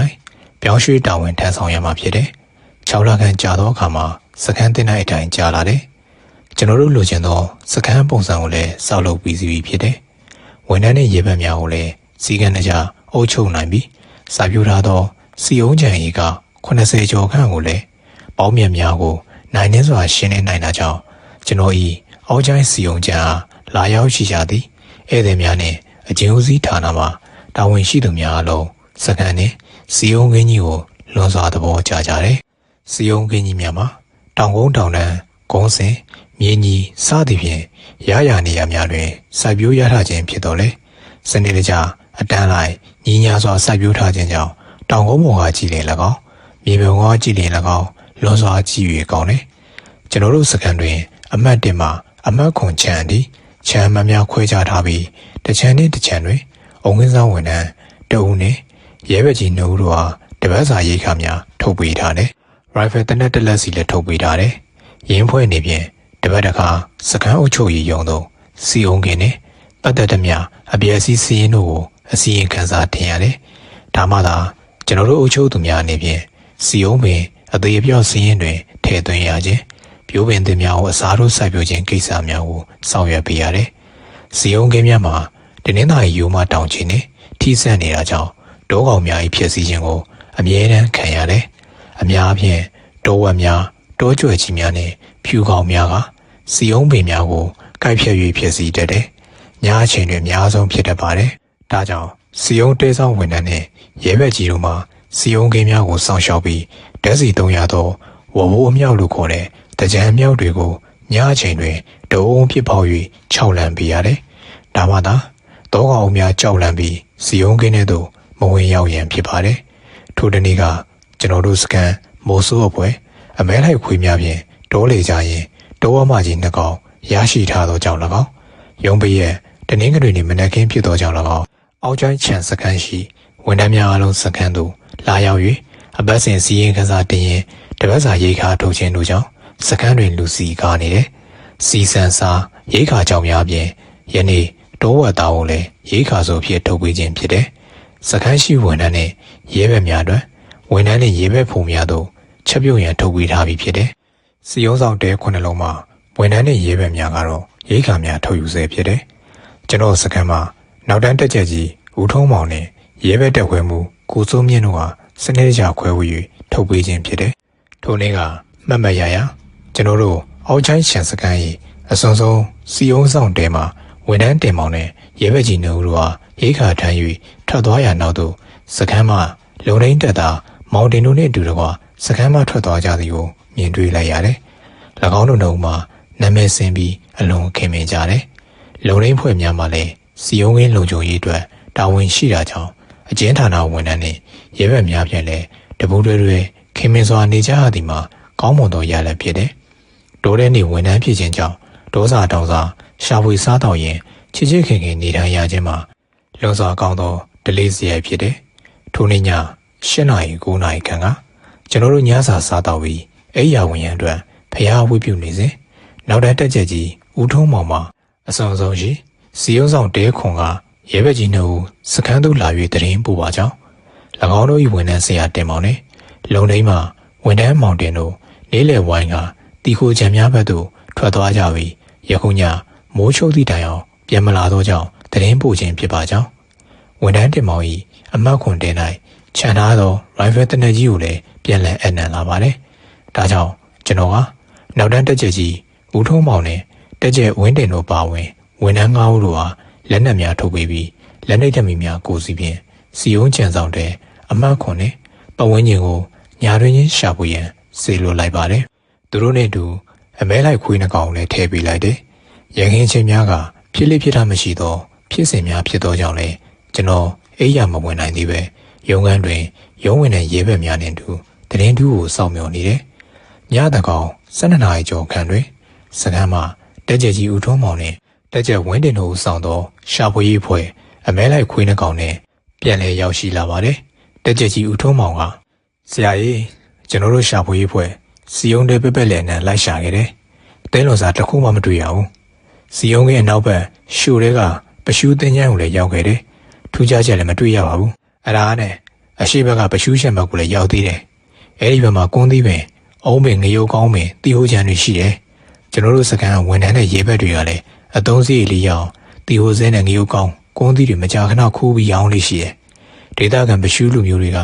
သီးတွေမှဲ့ရင်လို့အပင်အောက်ကိုကျွေကြရင်ဥသူစားပဲတောကောင်တွေစားရဲဘက်ပဲစားအပြစ်ပြောလေးမရှိပါဘူး။သူတို့ကလည်းအသီးနှံတွေကိုအပင်ပေါ်တက်ပြီးခူးဆွလေးမရှိဘူး။ကျွေမသာကောက်ပြီးရောင်းရတာကျွန်တော်တို့စကန်ဝန်ထမ်းတဲ့ရဲဘက်တွေကတော့စီးကမ်းမရှိဘူး။ငရုတ်ကောင်းလိုချင်အပင်ပေါ်တက်ခူးတာမဟုတ်ဘူး။အောက်ခြေကနေအပင်ရင်းကိုဖျက်ပြီးဆွဲချကြတာ။ကွန်းသီးပင်ကိုလည်းတက်ခူးလေးမရှိဘူး။ပင်စီကိုဓာတ်နဲ့ခုတ်ပြီးအပင်လဲမှလိုတဲ့ကွန်းသီးကိုခူးကြတာ။နောက်ပြီးဒေသခံတွေခရူးစိတ်ခေါ်တဲ့တီဟိုစိတ်ကိုလည်းအောက်ကိုကျွေတာကောက်ရုံနဲ့မကဘူး။အပင်ပေါ်တက်ပြီးမနှုတ်မရွံ့နေခူးလေးရှိတယ်။ဒါကြောင့်ဒေသခံရှမ်းပါရှင်ပရှူးလူမျိုးတွေနဲ့အဆင်မပြေဘူးလို့လည်းပြောတန်ကြတယ်ဆရာ။ဟာရန်ကုန်ဖြစ်လေရှိလား။အဲ့လိုတော့ရုံရင်းဆန်ခတ်ဖြစ်တယ်မကြဘူးဆရာရဲ့။တို့နဲ့ကျွန်တော်အုံထဲခုံမှာအဆောင်ရဲဘက်ကြီးနဲ့ဦးဟာခေါ်ယူမေးမြန်းရပါတယ်။ကဲအဆောင်ရဲဘက်တွေမင်းတို့ဆရာတွေရိတ်ခါထုတ်ပြီးလို့တဲခုံအပြင်ထွက်သွားတော့လက်နက်တွေပါမသွားဘူးလား။ပါမသွားဘူးဆရာ။ကျွန်တော်တို့ဆရာတင်မောင်ကသူကိုင်းနေကြရိုင်ဖယ်တနက်ကြီးကိုတဲကောင်းရဲမှာချိန်ထားခဲ့ပြီးတော့ပလိုင်းကလေးလွယ်ပြီးထွက်သွားတာလုံလေးဆရာတင်မောင်ကလည်းဒီကနေ့သူ့လွယ်နေကြစတင်းတနက်မပါပဲပလိုင်းကလေးတစ်ခုကိုလွယ်ပြီးလိုက်လာတာသူတို့ဈေးသုံးပြက်လို့ပရှူးချံတွေထဲဝင်ပြီးအသီးနှံတွေခူးကြမယ်ထင်ပါရဲ့မင်းတို့ဆရာတွေရင်အောင်ဒီလိုပဲလားဟုတ်ကဲ့အမြဲတမ်းတော့မဟုတ်ပါဘူးသူတို့ဘာကြရင်တစ်ပတ်တစ်ခါနှစ်ခါတော့အသီးတွေလိုက်ခူးလေးရှိပါတယ်အရင်ကအဲ့လိုထွက်သွားပြီး2နာရီကြာရင်ပြန်ရောက်နေကြပါဒီနေ့မှနေတဲ့စားလည်းပြန်မလာအောင်ညံသက်တီဆရာတွေပြန်မလာတာကြောင့်ကျွန်တော်တို့စကန်းတာဝန်ကထောင်မှုကြီးတို့ကိုလာပြီးတိုင်တန်းခြင်းဖြစ်တယ်အေးဒါဆိုရင်တော့ရဲဘက်ကြီးတွေကအမှတ်ခွန်ချန်လုံခြုံရေးအတွက်တဲကိုပြန်မပြန်ရင်လည်းဒီစကန်းမှာပဲညားလိုက်တော့မနေ့ပြန်မနေ့မှာပဲလင်းလင်းနဲ့အဖွဲ့နဲ့ရှာဖွေစစ်ဆေးပြီးဝင်ဆင်းကြမယ်ညနေတကောင်ကြော်ပြီးဖြစ်တော့မပြန်ပါနဲ့တော့ဒီစကန်းမှာပဲတညအိပ်ပါတော့ကဲတက်ချက်ကြီးထုံးမောင်နဲ့တက်ချက်တင်ဝင်လို့ရေခမ ्या ကိုလည်းပြန်အိပ်ကြတော့ကျွန်တော်ကတော့ထူးခြားဖြစ်စဉ်အစီရင်ခံစာကိုညားမိပဲရေးရတော့မယ်ထို့ကြောင့်ကျွန်တော်ပါဆယ်ပါညံအုပ်စုထောင်မိုင်းတန်တို့အစီရင်ခံစာရေးရန်ည2နာရီကျော်3နာရီခန့်မှပြီးစီရဲ့အစီရင်ခံစာရေးရွ၍ထိုအချိန်မှအရာဝင်ခဲ့ရတယ်မနက်တိုင်းလည်းစိုးစိုးထား၍ဆိုင်ခဲ့ပြင်အုပ်စုထောင်မိုင်းတန်တို့တွားရောက်တင်ပူပါတယ်အုပ်စုထောင်မိုင်းရလည်းကိုကဲမှုတာဝန်ခံရုံနဲ့ကော်တောင်းမျိုးရေစကန်တို့အမှုဖွင့်ပြီးတိုင်ကြားရတယ်အရေးပေါ်ဝန်ထမ်းကိစ္စများဖြစ်တာကြောင့်မိုးတဲချိန်လောက်တွင်တက်ဆိုင်ရာဖွဲ့စည်းများစူးစီးစုယုံပြီးဝန်ထမ်းများပျောက်ဆုံးသည့်နေရာသို့ရှာဖွေရန်ချင်းဆိုလိုက်တယ်ကျွန်တော်အနေဖြင့်တော့အောက်ကျိုင်းချန်စကန်သို့ပြန်ပြီးညကအဖွဲ့ကိုလည်းဝန်ထမ်းနှင့်ရဲဘက်အရာများဖြည့်တင်ကမြင်းမြင်းထင်းထင်းထပ်မံရှာဖွေကားရအောင်မှဖြစ်တယ်ကျွန်တော်အောက်ကျိုင်းချန်စကန်သို့ပြန်ရောက်သောအခါတွင်ကျွန်တော်၏ဖွဲ့များမှလည်းနိုးကြားတက်ကြွစွာဖြင့်အသိဖြစ်နေကြတယ်ဒါကြောင့်အမဲလိုက်ခွေးနှကောင်မှာထည့်သွင်း၍စီလို့ရပြန်တယ်လူကြီးများနဲ့ကိုတောင်းမျိုးမှတာဝန်ရှိသူများရောက်လာမည်ဖြစ်တာကြောင့်ကျွန်တော်စိုးစည်းစွာနေ့လည်စာစားပြီးစောင့်ဆိုင်နေချိန်တွင်ကျွန်တော်တို့စကန်မှာရှာဖွေရေးဖွဲ့ဝင်များပြန်လည်ရောက်ရှိလာကြတယ်တိုက်တိုက်ဆိုင်ဆိုင်မင်းရန်ကုန်မြို့မှာတရားတင်မောင်မိဘများနဲ့ဇနီးတဲ့ပြင်သားသမီး2ဦးတို့လည်းလိုင်းကားဖြင့်ရောက်ရှိလာကြတယ်ကျွန်တော်မှာအဝေးမှရောက်ရှိလာကြသောတရားတင်မောင်မိဘများနဲ့ဇနီးတဲ့တို့ဟာလက်ခံတွေ့ဆုံပြီး တရားတင်မောင်ပျောက်ဆုံးနေကြောင်းကိုပြောဆိုနေစဉ်တွင်ရှာဖွေရေးဖွဲ့တက်ကြက်ကြီးထုံးမောင်တို့ပြန်လည်ရောက်ရှိလာကြတယ်။ဒါကြောင့်ကျွန်တော်ကပြုတ်ထုံးမောင်ဘာကြောင့်ထူးလဲဗျ။ထူးတယ်ဆရာကြီးညကလေးကဆရာမဲ့လိုက်ခွေးနှကောင်ဟာအမတ်ခွန်စီယုံကင်းကိုလွန်ပြီးပရှုတီဟိုချန်တွေပဲရောက်တော့တူးអော်နေတယ်။ကျွန်တော်တို့ပရှုချန်တွေလည်းကဟော့ဟိုမြင်နေရတဲ့တောပြောင်တောင်ချီကြီးရောက်တယ်။ညနေပြီဖြစ်လို့အဲ့ဒီကနေလှည့်ပြန်လာကြတာ။ဒီနေ့မနက်တော့တောင်ချီတွေမကဘူးအမဲလိုက်ခွေးနှကောင်ဦးဆောင်ရတောင်မြောင်ပေါ်ထီကိုတက်ကြတယ်။အဲ့ဒီတော့မှခွေးနှကောင်ကဦးဆောင်ပြီးတောင်လေကျော်ကနေတောင်ရှူကြားတဲ့ကိုဆင်ရတယ်။အဲ့ဒီမှာလောင်းတွေကိုတွေ့ရတော့ပဲဆရာရဲ့တက်ချက်ကြီးဦးတော်မောင်ကရှင်းအောင်မစင်ခြင်းပဲဧည့်သည်များရှေ့တွင်ဟိုတိုင်းပြိုးရှာလိုက်ရကျွန်တော်တားဆီးခြင်းမရလိုက်ပါတင်မောင်ကြီးမိဘများနဲ့ဇနီးတွေတို့မှရုတ်တရက်ကြားလိုက်ရတော့တရင်ဆိုကြောင့်ချုံမွေချ၍ငိုကြတော့တယ်ထိုအချိန်တွင်မှသဘောပေါက်သွားတော့တက်ချက်ကြီးဦးတော်မောင်မှာလွန်စွာအံ့အားသင့်ပြီးအားနာဟန်ဖြင့်ဟောဆရာကြီးကျွန်တော်မှားသွားပြီကျွန်တော်လည်းအကြောင်းထူတာနဲ့ရုတ်တရက်ကြီးပြောမိသွားတာပါဒါပါဗျာဒီကိစ္စမျိုးဖုံးထားလို့ရတာမဟုတ်ပဲအနေနဲ့မြန်ပုံမွေလင်းလင်းပြောမှာပဲမဟုတ်လားထိုအခါတွင်မှတင်မောင်ကြီးမိခင်ဖြစ်သူက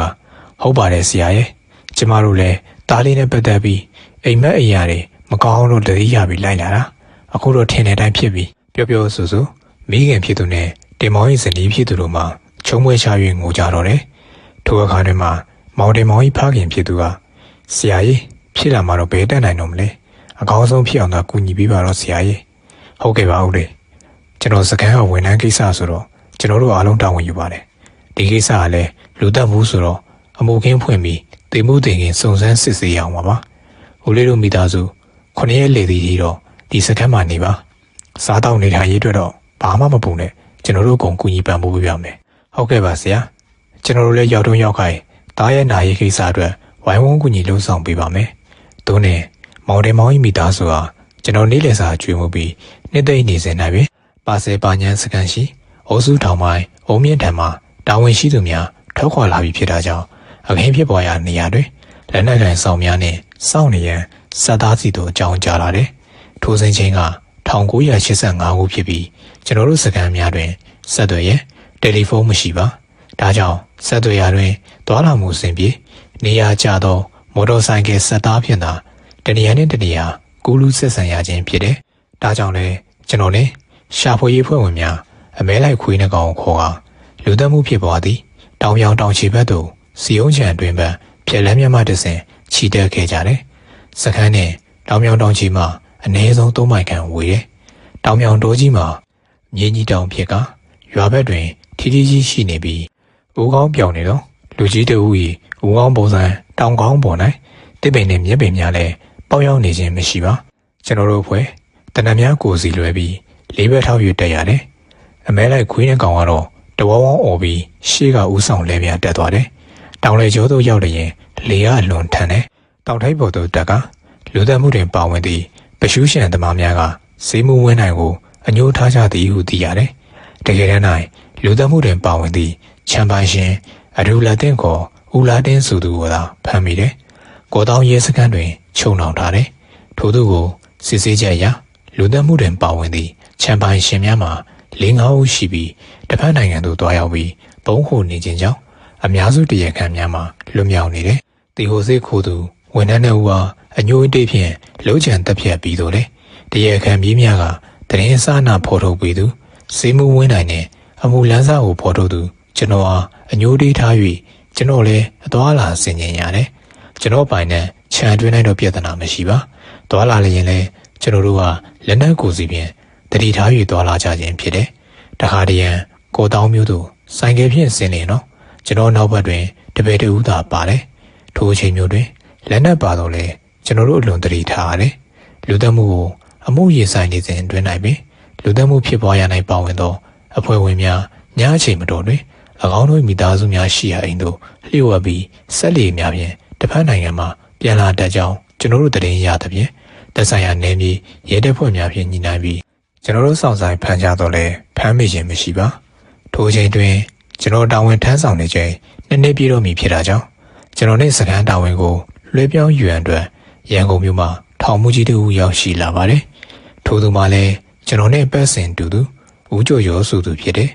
ဦးရီထောင်လုပ်ငန်းဆိုင်ရာတာဝန်များကို အလင်းမြန်လွှဲပြောင်းပြီးစာပြိုးမြေတွင်ရှိစီယုံကြံ9ချမ်းအားကွင်းစင်၍စစ်ဆေးပြီးလွှဲပြောင်းပေးရတာကြောင့်ကျွန်တော်တို့လုံများစဉ်တွင်စေးမှုဝင်းနိုင်လှုပ်ကြံခံရပြီးတည်ဆုံသွားတယ်။ဖြစ်စဉ်မှာ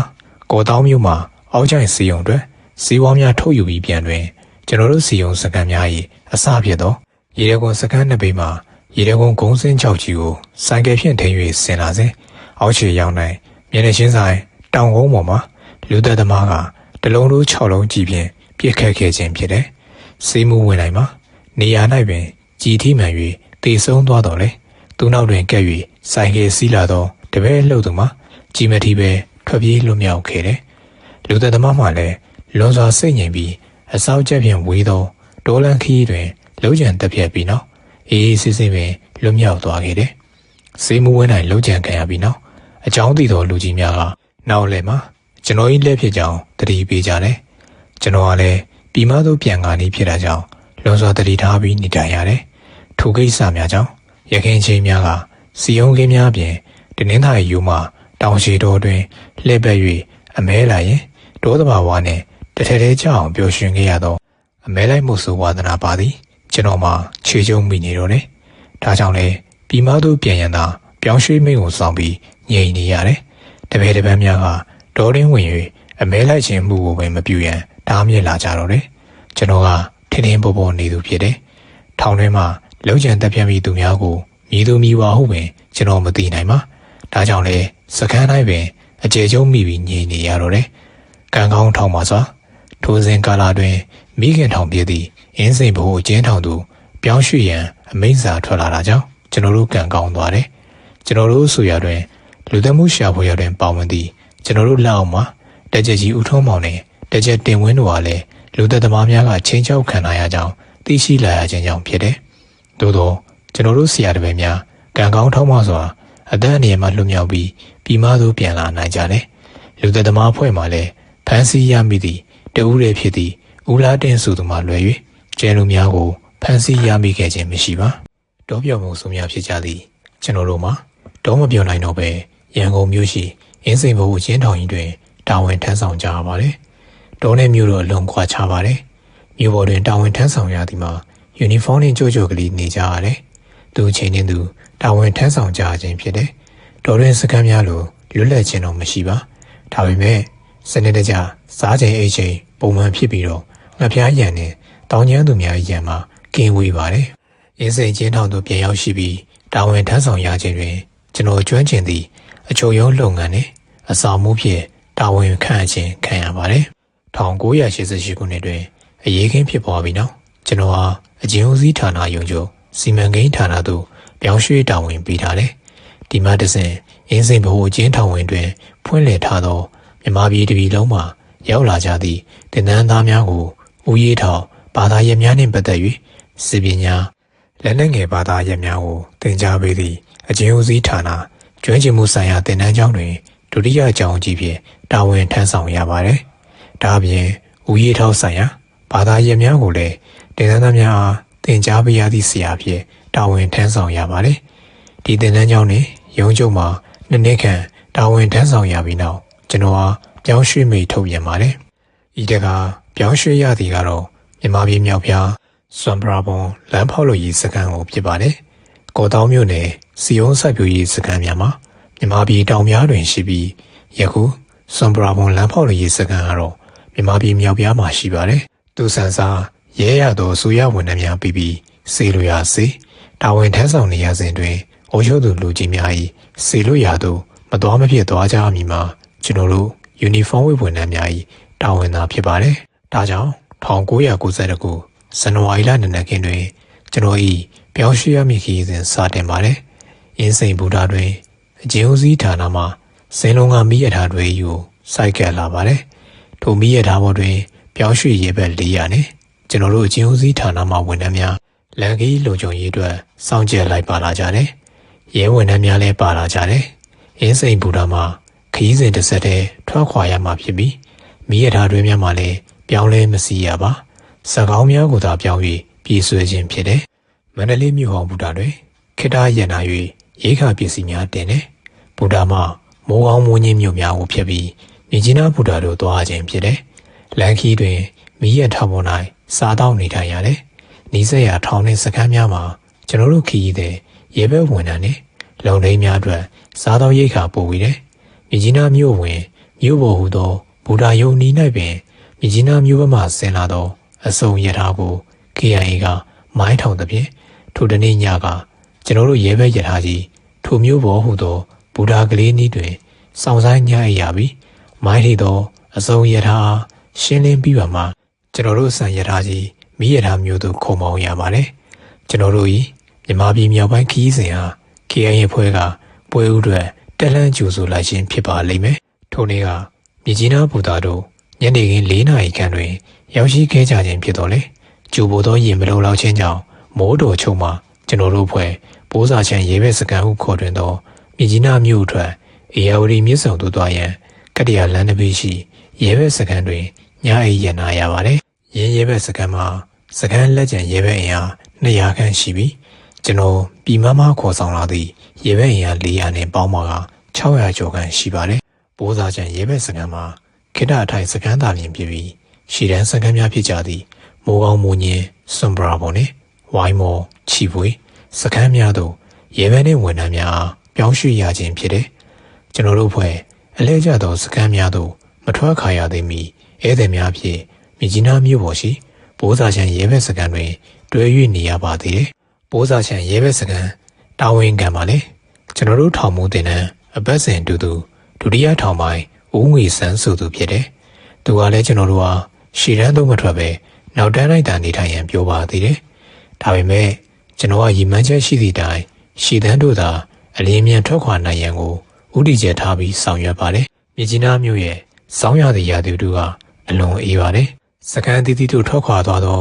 ရင်နှန်းများမှာရိတ်ခါများစုဆောင်းခြင်းတည်ယူပို့ဆောင်ရေးအတွက်ကားများစီစဉ်ခြင်းလုံခြုံရေးနေသားများပြင်ဆင်ရခြင်းစားသောအကြောင်းအရာမျိုးစုံကြောင့်စကန်တစ်ခုလုံး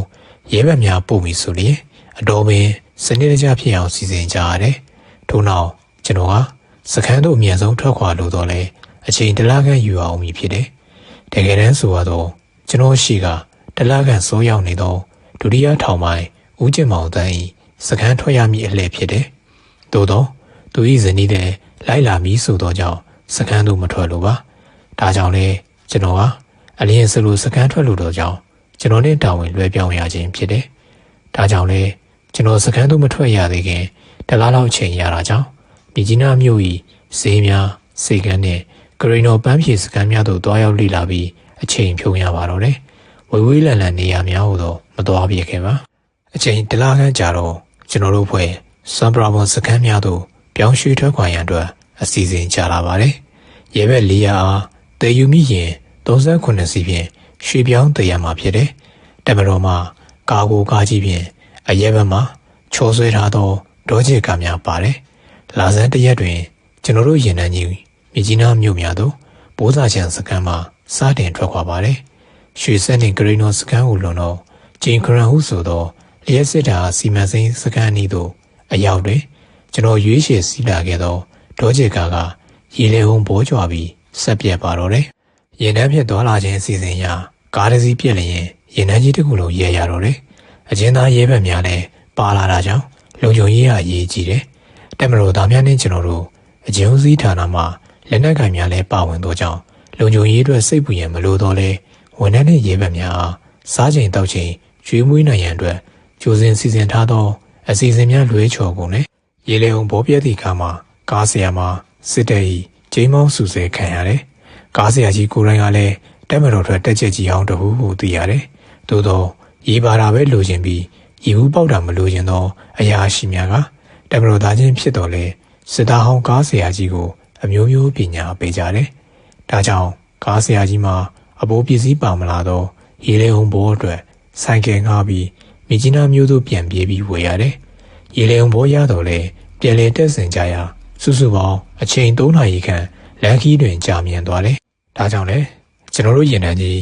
ခါလိုက်ရ30ခွန်အထိုင်စခန်းကြီးသို့ရောက်တော့ညနေနေဝင်စားပင်ဖြစ်ပြီး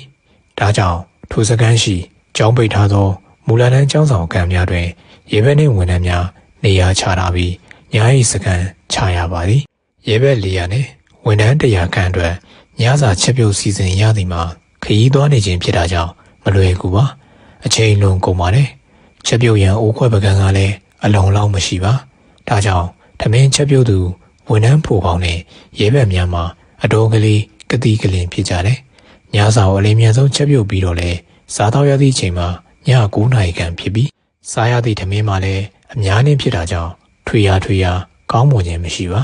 ထမင်းပူပူကိုကလေးပဲပြုတ်ဟာစီစံစားဖြူ၍စားခြင်းဖြစ်တယ်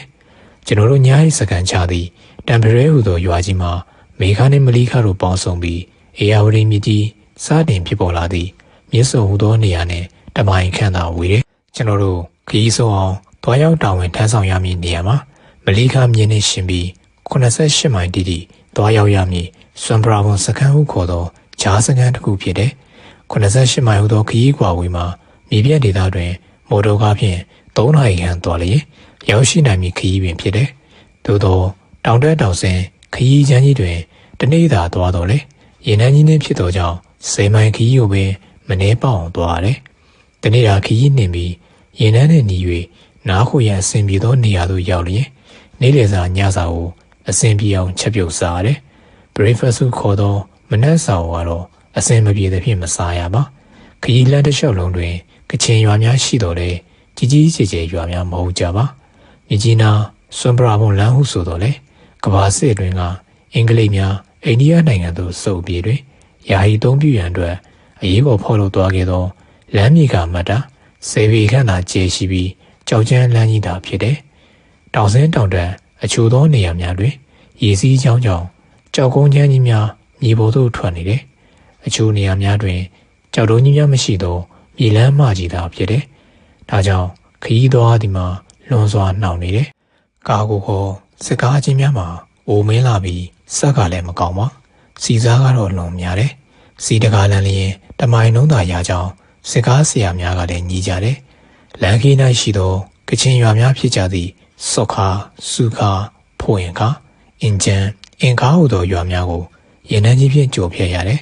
ပတ်ဝန်းကျင်တွင်KIAဖွဲ့လည်းရှိသောကြောင့်ညအိရနာသောအခါတွင်ရွာများတွင်လမ်းပေါ်၌ရဲဘက်များကိုတန်းစီပြီးလုံခြုံရေးဆောင်များဝိုင်းရံလျက်အိတ်စီရတယ်KIAများကအခြားတော်များထဲတွင်ခြုံကိုတိုက်ခိုက်နိုင်မည်ဖြစ်တော်လေသူတို့ကချင်ရွာများထဲတွင်တော့တိုက်ပွဲဖြစ်ပွားခြင်းမရှိပါတို့ဖြင့်ကျွန်တော်တို့ဖွဲ့ကြီး6ညဖြင့်တီရန်ဆုဟူသောမလေးခမြေကံပေရှိအလွန်ကြီးမားသည့်ကချင်ရွာကြီးသို့ရောက်ချီခဲ့ကြတယ်ထိုရွာကြီးတွင်ကျွန်တော်တို့အချင်းဦးစီးဌာနမှအရင်ကြိုတင်ရောက်ရှိနေသောထောင်မှုအာကျွန်တို့၏ယာယီရဲဘက်စကန်ကလေးရှိတယ်ရဲဘက်အင်အားတော့မများပါ30-40ခန်းရှိတယ်သို့သောရဲဘက်စကန်ရှိသောကြောင့်ကျွန်တော်တို့နှင့်တူပါလာသည်ရဲဘက်4ယောက်ကိုတော့စကန်တွင်လုံခြုံစွာထားနိုင်ပြီးချက်ပြုတ်၍လည်းလုံလောက်စွာကျွေးမွေးနိုင်တယ်9 ရက်ခန့်ကြာခရီးစဉ်တစ်လျှောက်လုံးရေမချိုးပြစ်ခဲ့ကြသောကျွန်တော်တို့ဖွဲ့စကန်နှင့်ကလေးရရှိသည့်မလီခမြေကန်ဇက်သို့ဆင်၍ညနေဆောင်တွင်ရေချိုးကြရတယ်ရာသီဥတုမှာလုံအေးတာကြောင့်မလီခမြေကြီးမှာရေခဲတမျှအေးလာတယ်ဒါကြောင့်လည်းအလျင်မြန်ရေချိုးပြီးစခန်းရှိထောင်မှုအာကျွန်တို့နေထိုင်သည့်တဲတလုံးပေါ်သို့တက်ပြီးအနှွေးတွေဝေပြီးမီးလုံကြရတယ်ထိုညနေကထောင်မှုအာကျွန်မှာကျွန်တော်တို့ဝန်ထမ်းနဲ့အရာရှိများအဖွဲ့အားအစားအသောက်ကောင်းများဖြင့်ဧကန်ကျွေးမွေးတယ်ကျွန်တော်တို့ကျင်းထောင်အရာရှိများအဖွဲ့ကိုတော့အထူးပင်ချက်ပြုတ်၍သူ၏တဲပေါ်တွင်စားတော့ရန်အစီအစဉ်ပေးတယ်ကျွန်တော်တို့စတင်စားတော့နေကြစဉ်KIAများကတစ်ဖက်ကမ်းမှာလက်နက်မျိုးစုံဖြင့်ပစ်ခတ်ပါတော့တယ်ဒါကြောင့်လေတီရဆွရွာတဲ့ရှိခလာရ30စကန်မှာပြန်လည်ပစ်ခတ်ပြီးတိုက်ပွဲဖြစ်တယ်ကျွန်တော်တို့ဧည့်သည်များမှာမြည်သည့်နေရာသို့ပြည်လွာပုံးခေါင်းရမည်ကိုမစင်စားတတ်ပါထိုအခါတွင်မှာကျွန်တော်တို့ထက်အရင်တီရဆွရွာသို့ရောက်ရှိနေသောထောင်မှုအာကျွန်ကဆရာတို့တယောက်ကိုစင်မပြေနဲ့ကြည်စံမှန်လိုက်ပဲဆရာတို့နောက်ကျောဘက်မှာအိယာလိတ်တွေရှိတယ်ပလက်လန်ရှာပြီးခက်တာနားနေလိုက်ပါ15မိနစ်လောက်ကြာရင်တိုက်ပွဲပြီးတော့မှာဒီဒေသမှာမနက်ညဒီလိုပဲပြီးတော့လည်းပြီးတာပါပဲကျွန်တော်တို့တွေ့တော့နေညမနက်တိုက်ပွဲဖြစ်နေတာကြောင့်ယူနေပြီတိုက်ပွဲဖြစ်နေတဲ့ချိန်ကြောက်လန့်ပြီးအပြင်ကိုထွက်ပြေးရင်တော့ကြီးစံမှန်ပြီးသေနိုင်ပါတယ်ထို့ကြောင့်လည်းကျွန်တော်တို့ဖွဲ့စားတော့နေရင်ထောင်မှုအာကျွန်ကြံပေးတယ်လို့ထားပြေးမနေတော့ပဲအနောက်ဘက်သို့ပလက်လန်၍လဲချလိုက်ရပါတော့တယ်ထိုအချိန်တွင်တရှူးရှိမြည်တန်ကြီးနဲ့ 0.5 ဟူသောလက်နက်ကြီးကြီးစံကအိမ်ထရန်ကိုဖောက်ပြီးကျွန်တော်အစောပိုင်းအားထိုင်၍နေခဲ့သောခေါင်းနေရာတဲထဲမှာဖြတ်သွားပါတော့တယ်ကြီးစံကြီးဖောက်သွင်းလာသောအပေါက်ကျဲမှာန နှုတ်စီဘူးလုံးကန်ရှိတယ်။ထောင်မှုအာဂျွန်ပြောသလိုအနောက်ဘက်ရှိအိယာလေးပေါ်သို့သာလှည့်မချခဲ့ပါလေ။မတွေးရစရာခေါင်းမြင်ပြတ်သွားနိုင်သည့်အနေထားပဲ။လာယာလန်ကီတွင်တိုက်ပွဲကလေးများဖြင့်ကြုံခဲ့တော့လေ။ယေဟုကဲ့သို့အန္တရာယ်မများလာပါ။သို့တော့ထိုညကခရီးပန်းလာပြီးရွာကြီးတွင်ရှိအထိုင်စခန်းသို့ရောက်ရှိသောကြောင့်ကောင်းမွန်စွာစားတော့ပြီးနှိမ့်ချိုက်စွာအိပ်ပျော်ခဲ့ရပါတယ်။နောက်တနေ့မနက်6 နာရီခန့်အချိန်တွင်လည်းတစ်ဖက်နှင့်တစ်ဖက်ပြစ်ခတ်ကြပြန်တယ်။သို့တော့ဤအချိန်တွင်တော့ရိုးသွားပြီဖြစ်တာကြောင့်အိယာကပင်မထတော့ပဲငြိမ်နေုံဖြင့်တိုက်ပွဲပြီးသွားပါပြီ။ထိုနေ့မနက်စောစောနဲ့နေတဲ့စားကိုစောစည်းစွာစားကြပြီ။ကျွန်တော်တို့နောက်ဆုံးရောက်သွားပြီးအထိုင်စခန်းချရမည်ဟုသောခရုခါဟုသောစခန်းသို့ဆက်လက်ထွက်ခွာခဲ့ကြတယ်။တရုခါဟုသောစခန်းကြီးမှာဒီရန်ဆွရွာကြီးနဲ့အကွာအဝေး10 မိုင်တွင်၌သာရှိတယ်။ချောင်းမြောင်းတရားများကိုဖျက်ပြီးတောင်ဆောင်များတွင်ဖောက်လုပ်ထားသည့်တောင်ကပယံများအားဖျက်ကျော်သွားလာရတယ်။ထိုနေရာများတွင်ထူးခြားချက်မှာအမြဲစိမ်းတစ်တော်ကြီးဖြင့်ရှူတွင်ပေါရောက်နေသည့်ဝယုံများကိုကြော်ပြီးခြောက်တွင်မှတောင်ထိပ်ပေါ်သည့်ထိုးရပေါက်နေသောတစ်ပင်ပင်ကြီးများဖြစ်တယ်။မြန်မာပြည်မြောက်ပိုင်းတွင်ပေါက်နေသောတဘာဝပေါက်ပင်မျိုးစုံနဲ့ဝယုံပင်များကိုတော့သိတယ်။အခြားသောတစ်ပင်မျိုးစားကိုတော့ခွဲခြားမသိနိုင်ပါ။ညနေဝင်ရီတရောအချိန်တွင်မလီခါမြစ်မှခွဲထွက်စီးဆင်းလာသောဒရုခဟုသည်ချောင်းကဆက်နီးတွင်ရှိသည်ရဲဘက်စကန်သို့ရောက်ရှိကြတယ်။ကျွန်တော်တို့၏လမ်းခီးတွင်6 ညအိ9 ရက်သွားလာခဲ့ကြရပြီးမြကြီးနားမြို့နှင့်98 မိုင်သာဝေးသောစွန်ပရာဘွန်ရဲဘက်စကန်ပင်ဖြစ်တယ်။စကန်မှာယာယီရဲဘက်စကန်ကလေးသာဖြစ်ပြီးခလာရ30 တက်ခွဲတက်ဆွဲထားသောတောင်ကုန်း၏အောက်ခြေဒရုခမြေတစ်ဖက်ကမြကြီးနားစွန်ပရာဘွန်သွားရာကားလမ်း၏အနီးတွင်ယာယီဆောက်လုပ်ထားသောရဲဘက်တဲစကန်ကလေးဖြစ်တယ်။၎င်းရရဲဘက်စကန်မှာအခင်းအကာလုံခြုံမှုမရှိပါ။အောက်ပြီးရောက်ရွာလေခွင်းများတဲ့တွင်ဘုံကြီးပြန်ပွဲရှိ၍ဈေးရောင်းရန်အတွက်ဆောက်လုပ်ထားသောယာယီပြန်ကြဈေးဆိုင်ကလေးများဖြင့်သာတူနေပါတော့တယ်။လုံခြုံမှုလည်းလုံးဝမရှိပါ။အကားရန်နေဖြင့်မလုံးမကြုံ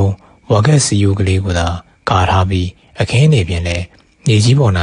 ဝါချမ်းသာခင်းထားပြီးအမိုးကတော့တောင်ထမ်းရွက်များကိုကာမိုးထားတယ်။နေရာကျယ်ဝန်းပါလေ။တရူခချောင်းကန်ဆက်နဲ့ချောင်းကူးကတားထိပ်စွန်ပရာဘုံမျိုးသောလမ်းဟောင်းတစ်ပေးကြီးတွင်အဖြစ်ဆောက်ထားသောယာယီစခန်းကလေးသာဖြစ်တယ်။တေဝါဘောသောဒေသတွင်မုတ်ဆိုးမှတဲထက်ပင်အခြေအနေဆိုတယ်။ကျွန်တော်ကတော့အင်းစိန်ထောင်မှာရဲဘက်40အားမြကြီးနားမြို့မှတဆင်စွန်ပရာဘုံစခန်းထိ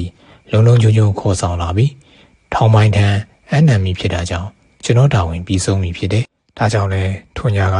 ခရီးလမ်းပန်းလာတော့ကြောင့်ဒရုခချောင်းကန်တစ်ပေနှစ်ဖူးတွင်ဆောက်လုပ်ထားသောမြေဆိုင်တဲကြီးတစ်လုံးတွင်၌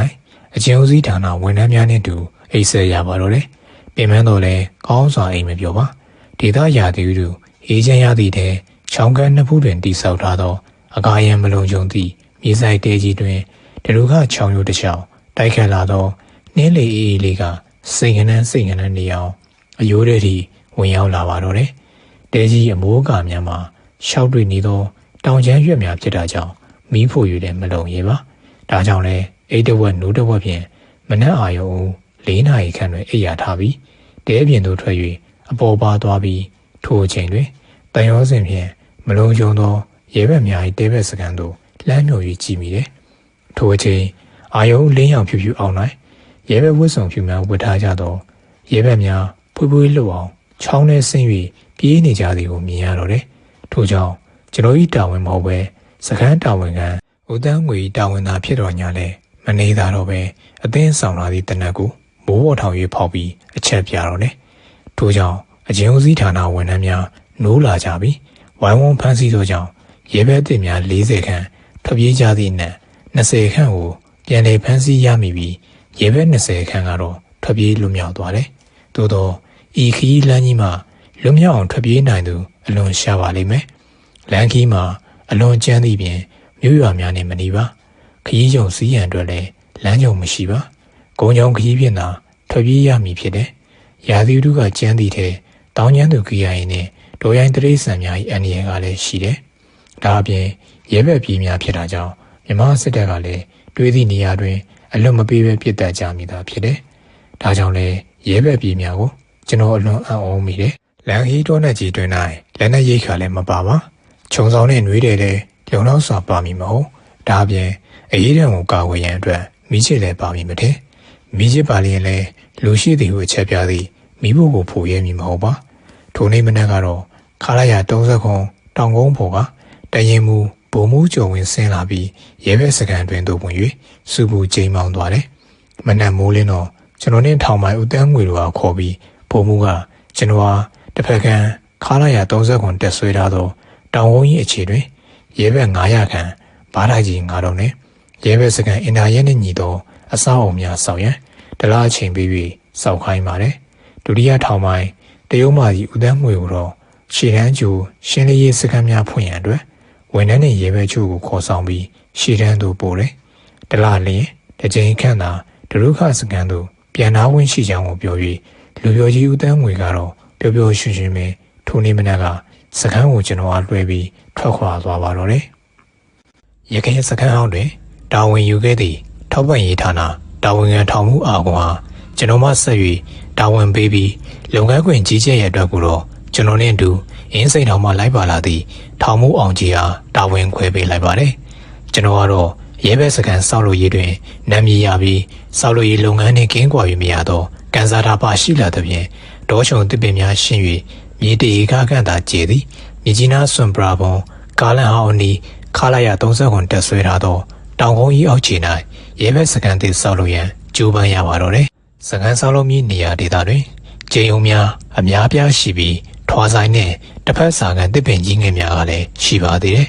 ကျွန်တော်တို့လာရင်တန်းနဲ့တူပါလာသည်ကကြောက်ထုရန်နှင့်လမ်းဖောက်ရန်တူနှင့်ပေါက်ပြားတရွေးများဓမာကြီးများသာပါကြတယ်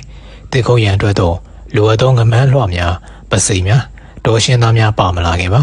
ဒါကြောင့်ရီဘူးပေါက်တာမလိုခြင်းပဲရေပါရတာလိုခြင်းတည်းဟုဆိုသောအရာရှိပုံကြီးများအတွက်ကျွန်တော်တို့လှုပ်တယ်လို့မဖြစ်နိုင်၍ဖြစ်တယ်လို့လှုပ်ကြပါတော့တယ်ထို့ကြောင့်အချိန်တော်ကြတယ်ရဲဘက်များမှာကျွမ်းကျင်သောလက်သမားများမဟုတ်ကြသည့်ပြင်လက်နက်ကရိယာလည်းမပြည့်စုံတာကြောင့်အတော်ပင်သင်ပေးရတယ်စခန်းဆောက်လို့ရန်အတွက်တော်ရှင်းပြီးမြေကြီးရသည်ပင်တပတ်ခန့်ကြာတယ်ပထမဆုံးလုံခြုံရေးအတွက်စခန်းဆောက်မိဝင်ကြီးအားဝါများဖြင့်ကြာမောက်ကြာလန်စီယိုနှစ်ထပ်ကာရတယ်ပြီးသည်နှင့်လုံခြုံရေးအတွက်စိတ်မချရတာကြောင့်ဒရုခချောင်းကန်ဆက်ရှိယာယီရဲဘက်ဟောင်းများမှရဲဘက်များကိုစကန်သစ်စီယိုဝင်းတွင်သို့ရွှေ့ပြောင်းပြီးယာယီမိုးနှင့်တဲကလေးများအောက်၌နေစေရတယ်ထို့မှရဲဘက်တရားစီဆန်သည်ရင်ဝဲပါးတိုက်ကြီးများကိုတလုံးပြီးတလုံးဆောက်လုပ်ရပါတော့တယ်တေဝါပေါ်များသောကြောင့်၎င်းကျွန်တော်အသုံးပြုသောရဲဘက်ကြီးများမှာအဆောင်အဆောက်ရ၌ဒေါ်သူတောင်သားများပြီးလက်စားလက်နာရှိသောကြောင့်၎င်းခါလိုက်ရ30ခွန်တရင်မှုပုံမူကတလားချိန်သာပေးတယ်ကျွန်တော်ကရဲဘက်အင်္ဂါစခန်းရဲနဲ့ညီလိုအပ်သောအဆောက်အုံများကိုပြီးစီအောင်ဆောက်လုပ်နိုင်ခဲ့တယ်တလားပြည့်၍ဒရုခချောင်းကန်ဆက်မှာရဲဘက်အားလုံးကိုစခန်းတစ်ဝင်တွင်ရှိသောရဲဘက်ဘာသာကြီး9လုံးတွင်လုံလုံခြုံခြုံထားနိုင်ခဲ့တယ်သို့သောပုံမူကလာရောက်ကြည့်ရှုပြီးနောက်ထပ်ရဲဘက်သစ်900ရောက်ရှိပြီဖြစ်တာကြောင့်စီစဉ်ဆောင်ရွက်ထားရန်အမိန့်ပေးပြန်တယ်ကျွန်တော်ဆောက်လုပ်ထားခဲ့သောစခန်းဝင်းတွင်၌နောက်ထပ်ရဲဘက်900ဆန်အဆောက်အုံကိုထပ်မံဆောက်လုပ်ရန်မြေနေရာမှာမရှိတော့ပါချောင်းရိုးမြောင်းရိုးကလေးများခံနေသောကြောင့်ဖြစ်တယ်သို့သောအမိန်ပေးသွားသည့်ဘုံမှုအကြိုက်ရေပါအောင်တော့ကျွန်တော်ကပညာပြမိတာဖြစ်တယ်ထို့ကြောင့်မူလအစကပဲလိုရမေယာခေါင်းမြင့်မြင့်ဆောက်လုပ်ထားသည့်ရဲဘက်ပါရကြီး9လုံးမှာအိတ်စင်များကိုနှစ်ထပ်လုပ်ပြီးနှစ်ထပ်အိတ်ဆောင်ဖြင့်စီမံလိုက်ရာတပတ်တွင်ပြီးစီတယ်ကျန်ကင်းဝါချမ်းများကိုအောက်ခံနေတော်တစ်လုံးစီစဉ်ပြီးပေါ်များလာသောခြေများဖြင့်အကြာနာကု၍ချီနှောင်ထားခြင်းဖြစ်တယ်ဒါကြောင့်ပြီးစီး၍တရင်ပို့တော့ဘုံမူလာရောက်ကြည့်ရှုပြီးကျွန်တော်အားချီးကျူးပါတယ်ကျွန်တော်တို့ကျန်းတော်ဝန်ထမ်းများအားတန်နေဖြင့်ပညာဆက်နှိမ်ပါသောလူချမ်းကြီးများဟုသာမှတ်ယူထားရှိတယ်ထို့ကြောင့်လည်းတဦးနှင့်တဦးဆက်ဆံကြရတွင်အထင်သေးဟန်နှိလိုဟန်ရှိတယ်ဒါကြောင့်ကျွန်တော်ကလက်တွေ့လုပ်ပြလိုက်တော့အထင်ကြီးပြီးလေးစားဟန်ပြလာတယ်ဒါကြောင့်လည်းတခါတရံစားတော့ပွဲကလေးများလုပ်လျင်ကျွန်တော်ဖိတ်ခေါ်ပြီးကျွေးမွေးပြုစုတတ်ပါတယ်ဤစံပရာဘုံစကန်တို့ရောက်ရှိနေစဉ်တွင်ကျွန်တော်တောက်သုံးရန်တောင်းတဆုံးရမှာလက်ဖက်လျှောက်ကောင်းကောင်းပြဖြောထားသည့်လက်ဖက်ရည်ချိုဖြစ်တယ်ထိုအချိန်1992ခုနှစ်ခန့်ကယဟုကာလာကဲ့သို့ကော်ဖီမစ်နှင့်တီးမစ်ထုတ်များလည်းမပေါ်သေးပါရေတံဘူးလည်းမပေါ်သေးရေနွေးဆူဆူတွင်ထည့်ပြီး3မိနစ်တွင်စားနိုင်သည်ဟုဆိုသောရန်ရန်ခေါက်ဆွဲကြားတို့လည်းမပေါ်သေးပါ ချောင်းရည်ကိုသာတောက်ပြီးထမင်းချမ်းကဲနှင့်ဟင်းချမ်းကိုသာအားထား၍မိကိုကစားတော့နေရသောကာလဖြစ်တယ်။အောက်ပြည်အောက်ရွာလိုလက်ဖက်ချောင်းမရှိသောအချိန်တွင်အစာထိုးပြီးလောက်တဲ့ရွာ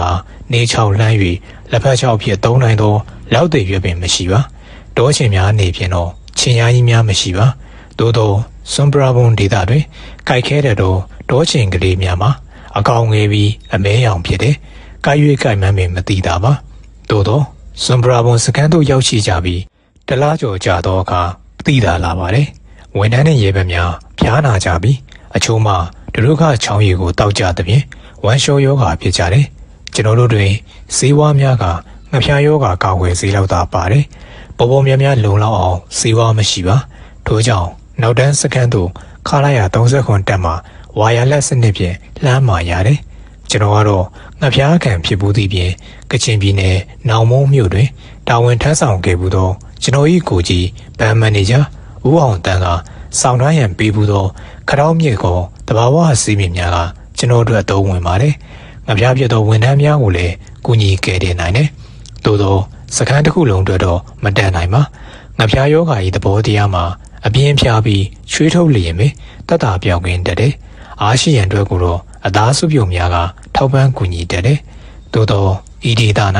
ရာသီဥတုအလွန်အေးပြီးချွေးမထွက်နိုင်ပါ။အာဟာရရှိစေရန်အတွက်အသားစုပြုံလောက်ကင်စားတော့ရန်လည်းမရှိတာကြောင့်အလွယ်တကူမရနိုင်ပါ။တောကောင်များပေါ်များသည်ဟုဆိုတော့လေတောရင်းပတ်ဝန်းကျင်၌တောင်ကျမ်းသူများရှိတာကြောင့်တနက်များရှိတော့လေစကိုင်းဧရိယာပြင်သို့ထွက်ပြီးတောမလဲရဲပါ။နေ့စဉ်စားတော့ရသည်ကလည်းအသားဆိုရိတ်ကမရရှိနိုင်ပါ။ရဲလွန်သားဘူး9ဘူးလောက်သာစားရခြင်းဖြစ်တယ်။အသေးရွက်လည်းမရနိုင်ပါ။ကလပဲဟင်းကိုသာနေ့စဉ်အားထားကြရတယ်။တို့ကရဲဘက်ကြီးစကန်စောက်လုပ်ပြီးစီပြီးနော်။ကျွန်တော်တို့ဝန်ထမ်းနဲ့ရဲဘက်ဖက်များနေထိုင်ရသည်မှာစနစ်ကျ၍အသားကျလာသည်ဟုဆိုရပါမယ်။သို့သောတလမှ2လ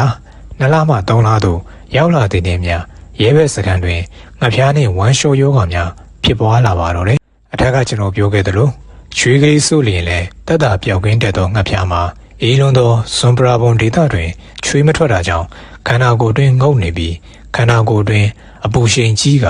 ဝန်ထမ်းနှင့်ရဲဘက်များအသေးအပြောက်ရှိခဲ့တယ်။ကားကြုံမရှိဘဲလေနောက်တန်းသို့လူနာအားပို့ရန်မလွယ်ပါ။ဒါကြောင့်ယောဂဖြစ်လာပြီးဆိုလျင်ခါလိုက်ရ30ခွန်စစ်တက်မှာစေးမှုနဲ့ကျွန်တော်၏လက်ဆွဲမုတ်ဆိုးတစ်ပည့်ကျော်ထွားတို့ကသာဂယူဒီဇိုင်းနဲ့ပြုစုကြရတယ်။စစ်တက်မှစေးမှုက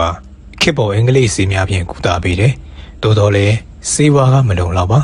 ကျွန်တော်၏မုတ်ဆိုးတစ်ပည့်ကျော်ထွားမှာတိုင်းရင်စေးဆရာပြီးပြီးဒေါ်ရင်ရှိသိရွက်သေးဟုစေးမြစ်များနဲ့ကုသပေးခြင်းဖြစ်တယ်။ကျော်ထွား၏တဘာဝစေးများကအလွန်ထိရောက်တယ်။နေ့စဉ်ပင်မုတ်ဆိုးကျော်ထွားမှာကျွန်တော်အတွက်တောချက်ရင်းငှက်တို့ကိုထောင်၍ဟင်းစားရှာပေးခြင်းဝန်ထမ်းနှင့်ရဲဘက်များအတွက်အသုံးဝင်သောစေးဘက်ဝင်တည်တည်ရွက်တင်မြစ်တစ်ဖူးတို့ကိုလည်းသူခမများရှာဖွေရပါတယ်။မုတ်ဆိုးကျော်ထွားပြမှာမြန်မာပြည်မြောက်ပိုင်းတောတောင်များအတွင်းကိုရီးယားမှထွက်သည်ဟုဆိုသောဂျင်စင်းစေးပင်တစ်မျိုးကိုတွေ့ရတယ်။ကျွန်တော်တို့စီမှာတော့ဂျင်စင်းဟုမခေါ်ပဲမြန်မာအမည်များသာဖြစ်တယ်။ဒါအပြင်ဝမ်ယောဂါအတွက်အလွန်အသုံးတဲ့သောဈေးမြင့်ခွာဟူသည့်အပင်များကိုလည်းတွေ့ရတယ်။ဈေးမြင့်ခွာပင်မှာ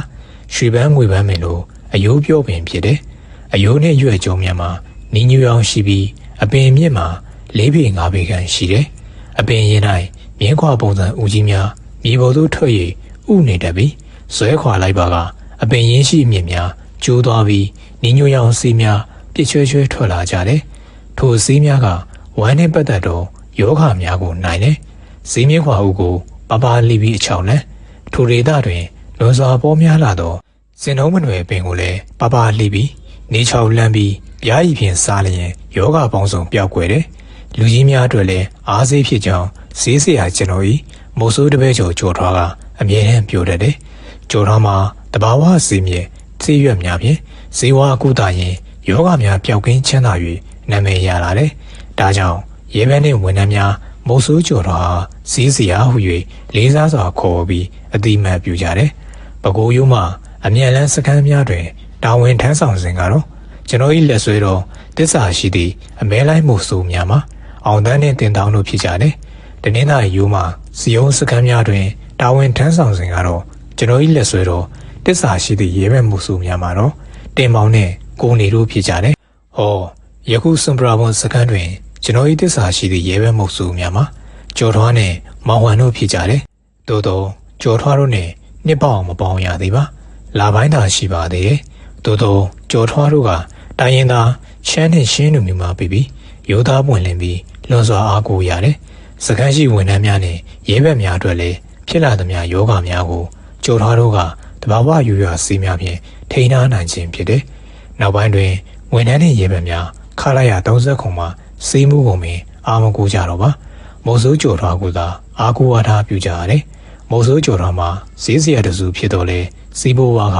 အခါချင်းငွေတပြားတစ်ချက်မှရခြင်းမရှိပါ။စေရနာမေတ္တာဖြင့်သာကုသပေးသောတကယ်မေတ္တာရှင်စေသမားဖြစ်တယ်။ကျွန်တော်တို့ရဲဘက်စကန်တစ်ခုလုံးပြင်တရုခချောင်းတွင်ရွှေကျင်လာကြသောအလုသမားများကလည်းမိုးစိုးကျော်ထွားဘိန်းတော်စီးစရာကြီးတဟုလိုပင်အားကိုးအားထားပြုကြသည်ကိုတွေးမြင်ရတယ်။မိုးစိုးကျော်ထွားမှာကိုရိတ်ခါကိုစားပြီးတဘာဝဈေးစရာဖြစ်နေတော့လေပီတိကိုစားပြီးအားရှိဟန်တူတယ်။မိုးစိုးကျော်ထွားနေမကောင်းထိုင်မသာဖြစ်သည်ကိုတစ်ချိန်တစ်ခါမှမကြုံဘူးပါ။ကျွန်တော်တို့ရေဘက်စကန်ကြီးပြည်စုံစွာပြီးမြောက်သောအချိန်စကန်တာဝန်ခံဖြစ်သောကျွန်တော်တို့လုံလုံညုံညုံနေထိုင်ရန်တဲအိမ်တစ်လုံးလိုအပ်လာပါတယ်။ရခင်တဲအိမ်ဟောင်းမှာဝါချမ်းခင်းပြီးဆလူရွက်မိုး၍ဆလူရွက်ကာထားသောယာယီတဲကလေးသာဖြစ်တယ်။ဒါကြောင့်လေတပည့်များကကျွန်တော်တို့ကားလမ်းမဘေးရှိယာယီတဲမှာရဲဘက်စကန်တစ်ခုလုံးကိုအပေါ်စီးမှမြင်ရသည့်တောင်ကုန်းအောက်ခြေစင်ကြီးလျှော်တွင်ခိုင်ခံသောတဲကြီးတစ်လုံးကိုစောက်ပေးတယ်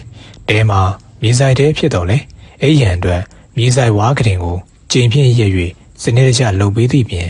အသုံးဆောင်ပစ္စည်းများထားသူရန်အတွက်လေဝါဖြင့်ပင်အစင်ကလေးများထိုး၍စင်ကလေးများလှုပ်ပေးတယ်။ဒါအပြင်အေကန်းနေရာတွင်နှစ်ယောက်၏ကရင်ပုံစံဝါကြံကင်ရှိန်ကို၍ဝါကရင်ကြီး၎င်း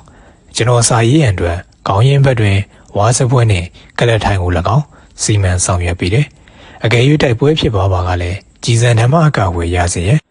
မြို့တင်မှာတော့အထွာဆိုင်ကန်းတစ်လုံးများအိတ်ကန်းပြီးတစ်ဖက်တစ်ချက်စီနိုင်မြေဆိုင်ပြီးကာယံပေးထားတယ်။ထိုအပေါ်မှာလက်ရမြောက်စွာလှပသောအကွက်ဖော်ထားသည်ဝါထရံများကာယံပေးတယ်။အပြင်အားကြည့်လျင်ဝိုင်းကလေးသာဖြစ်တော်လေအတွင်း၌ကြီးစံခံကထုံချင်းတပွဲဆောင်ရွက်ပေးထားခြင်းဖြစ်တယ်။မလာကုန်၍အေဘီလာဆန်းပြီးမိုးရသည်ကြောက်တော်မူဖြစ်တယ်။သို့သောကျွန်တော်နဲ့ကျွန်တော်၏တပည့်ထောင်မိုးအောင်ကြီးတို့လျှို့ဝှက်စာနှုတ်ထွက်လွှာတင်ထားခြင်းကိစ္စကတော့ကြာမလာသေးပါ။ထိုစဉ်ချင်းကကျွန်တော်တို့စဉ်ထောင်မိုးကြီးများအလုံးမနှုတ်ထွက်ခြင်းမရှိသလောက်ရှာတယ်။ကျွန်တော်တို့ကနှုတ်ထွက်လွှာတင်ထားတော့လေအလုံးတာဝန်များခိုကဲခြင်းမရှိပါ။ကျွန်တော်ကစကန်းသေးတစ်ခုလုံးကစောက်လုပ်ပြီးအုပ်ချုပ်ရေးကိုစနစ်တကျတာဝန်ယူထားသလိုထောင်မိုးအောင်ကြီးကလည်းလုပ်ငန်းဝင်ရဲဘက်တက်ခွဲများအားတနက်ထမ်း၍ကိုကဲပြီးဦးစီးနေစေတာဖြစ်တယ်။မိုးကြလာတော့လေအလောက်တာဝန်များမှာနှုတ်ထွက်စာကြလာလျင်ကျွန်တော်တို့မြကြီးနားမျိုးစုပြန်ရန်အလွန်ခက်ပါလိမ့်မယ်။လမ်းခီး၌ချောင်းကူမြောင်ကူတရားများကျိုးပြီးကားများလည်းတွာလာနိုင်တော့မည်မဟုတ်ပါ။အပြန်ကုန်းချောင်းခီး၌တဘာဝဘေးရန်ရဲ့တောကောင်များနဲ့ဒေသခံ KIA တို့ကြောင့်တွာလာနိုင်ခြင်းပြုလုပ်နိုင်မည်မဟုတ်ပါ။ထို့သောရောချိန်မျိုးတွင်ဒေသခံ KIA တို့ကစစ်တပ်နှင့်ရဲဖွဲ့စည်းတို့အားမကြာခဏတိုက်ခိုက်လေ့ရှိကြောင်းကိုလည်းနေ့စဉ်တွေ့ကြုံရှိသောစစ်သားများ၏ပြောစကားအရကျွန်တော်တို့သိရှိထားတယ်။ကျွန်တော်တို့တွင်လက်နက်ဟူ၍6လုံးပြူနှင့် American Rifle တနက်လောက်တာရှိတယ်။လက်နက်အင်အားလည်းနည်းသလိုကြီးစံအင်အားလည်းနည်းတယ်။ဒါအပြင်တိုက်ပွဲတွေ့ကြုံရှိသည့်ဝန်ထမ်းများလည်းတဦးတယောက်များမရှိပါ။ကျွန်တော်ကိုယ်တိုင်လည်းအမဲပြစ်မှုဆိုတာလုပ်ဖို့ပြီးလူအချင်းချင်းဖြစ်ပွားသောတိုက်ပွဲများတွင်ပြစ်ခတ်တိုက်ခိုက်မှုသည်ကိုယ်တိုင်တွေ့ကြုံလုံးဝမရှိပါ။ဒါကြောင့်မိုးကြလာလျင်ဖြစ်ပေါ်လာတတ်သည့်တိုက်ပွဲများအတွက်လုံခြုံစွာကာကွယ်ရစေရန်ကြိုတင်ပြီးစီစဉ်ရပါတော့တယ်။ကျွန်တော်၏တဲအိမ်တဲ့နောက်ဘက်တွင်လူသုံးရက်ခန့်ကမြင်မာသောတောင်ကုန်းကြီးတစ်ခုရှိတယ်။တဲနှင့်ကပ်၍နေတယ်။ထိုတောင်ကုန်း၏နောက်ဘက်တွင်နှက်ဆိုင်လာသောရှူကြီးခံနေပြီးရှူကြီးတစ်ဖက်ကမ်းနောက်တွင်ခလာရ30ခုကတက်ဆွဲထားသောတောင်ကုန်းကြီးရှိတယ်။အဲဒီနောက်ဘက်တောင်ကုန်း၏လက်ရဘက်တွင်မော်တော်ကားလမ်းဖြစ်ပြီးလက်ဝဲဘက်၌တစ်တော်ကြီးဖြစ်တယ်။ထို့ကြောင့်အဲဒီနောက်ဘက်ရှိတောင်ကုန်းအားဥမင်တူ၍တိုက်ပွဲဖြစ်စဉ်ကာလတွင်ပုံအောင်နေထိုင်ရန်အကြံရမိတယ်။ဒါကြောင့်ကျွန်တော်ဤသစ္စာရှိသောမုတ်ဆိုးတပည့်များဖြင့်အတွင်းကျိတ်၍လျှို့ဝှက်စွာတိုင်ပင်ကြတော့တယ်။၎င်းတို့ကလည်းတထွာပြလျင်တလန်မြင်သောတပည့်များပြီးသဘောပေါက်ကြတယ်။ထိုပေါ်အောင်မည်ဥမင်လိုင်ကောင်းကိုလည်းအခြားသော ဝန်ထမ်းနဲ့ရဲဘက်များမသိရှိကပို၍ကောင်းပြီဟုအပြိုင်ကြံပြူကြတယ်ထိုဦးမြင့်လိုင်ကောင်းကိုလည်းအခြားရဲဘက်နဲ့ဝန်ထမ်းများမလုပ်စီပဲ၎င်းတို့နှစ်ဦးတည်းသာတနေ့နေနေချင်းတက်နိုင်သမျှလျှို့ဝှက်စွာလှုပ်ဆောင်သွားကြရန်ကျွန်တော်အားကြံပေးတယ်ဒါကြောင့်ထိုနေ့ကစပြီးနေ့လည်နေခင်အားလက်ချင်ရတိုင်း၎င်းတို့နှစ်ဦးကြိတ်၍တူကြတော့တယ်ထွက်ရှိလာသောမြေစာများကိုလည်းရှူအတွင်းသို့နည်းနည်းစီရေစီးမြောင်းတူသောသဘောဖြင့်စွန့်ကြတယ်အေးနောက်ဘက်တောင်ကုန်းဦးမင်းအတွင်းဝင်သည်အပေါက်မှလည်းတောင်ကုန်းပေါ်ရှိတဘာဝတုံးတွေကြီးများဖြင့်ဖုံးလွှမ်းပြီးအစာဖြောက်ထားတယ်။ဆေးရဲခန့်ကြပြီးတညနိုင်ကျွန်တော်တို့ဆရာတပည့်များမီးလုံရင်စကားပြောကြတယ်။မုတ်ဆိုးကြော်တော်က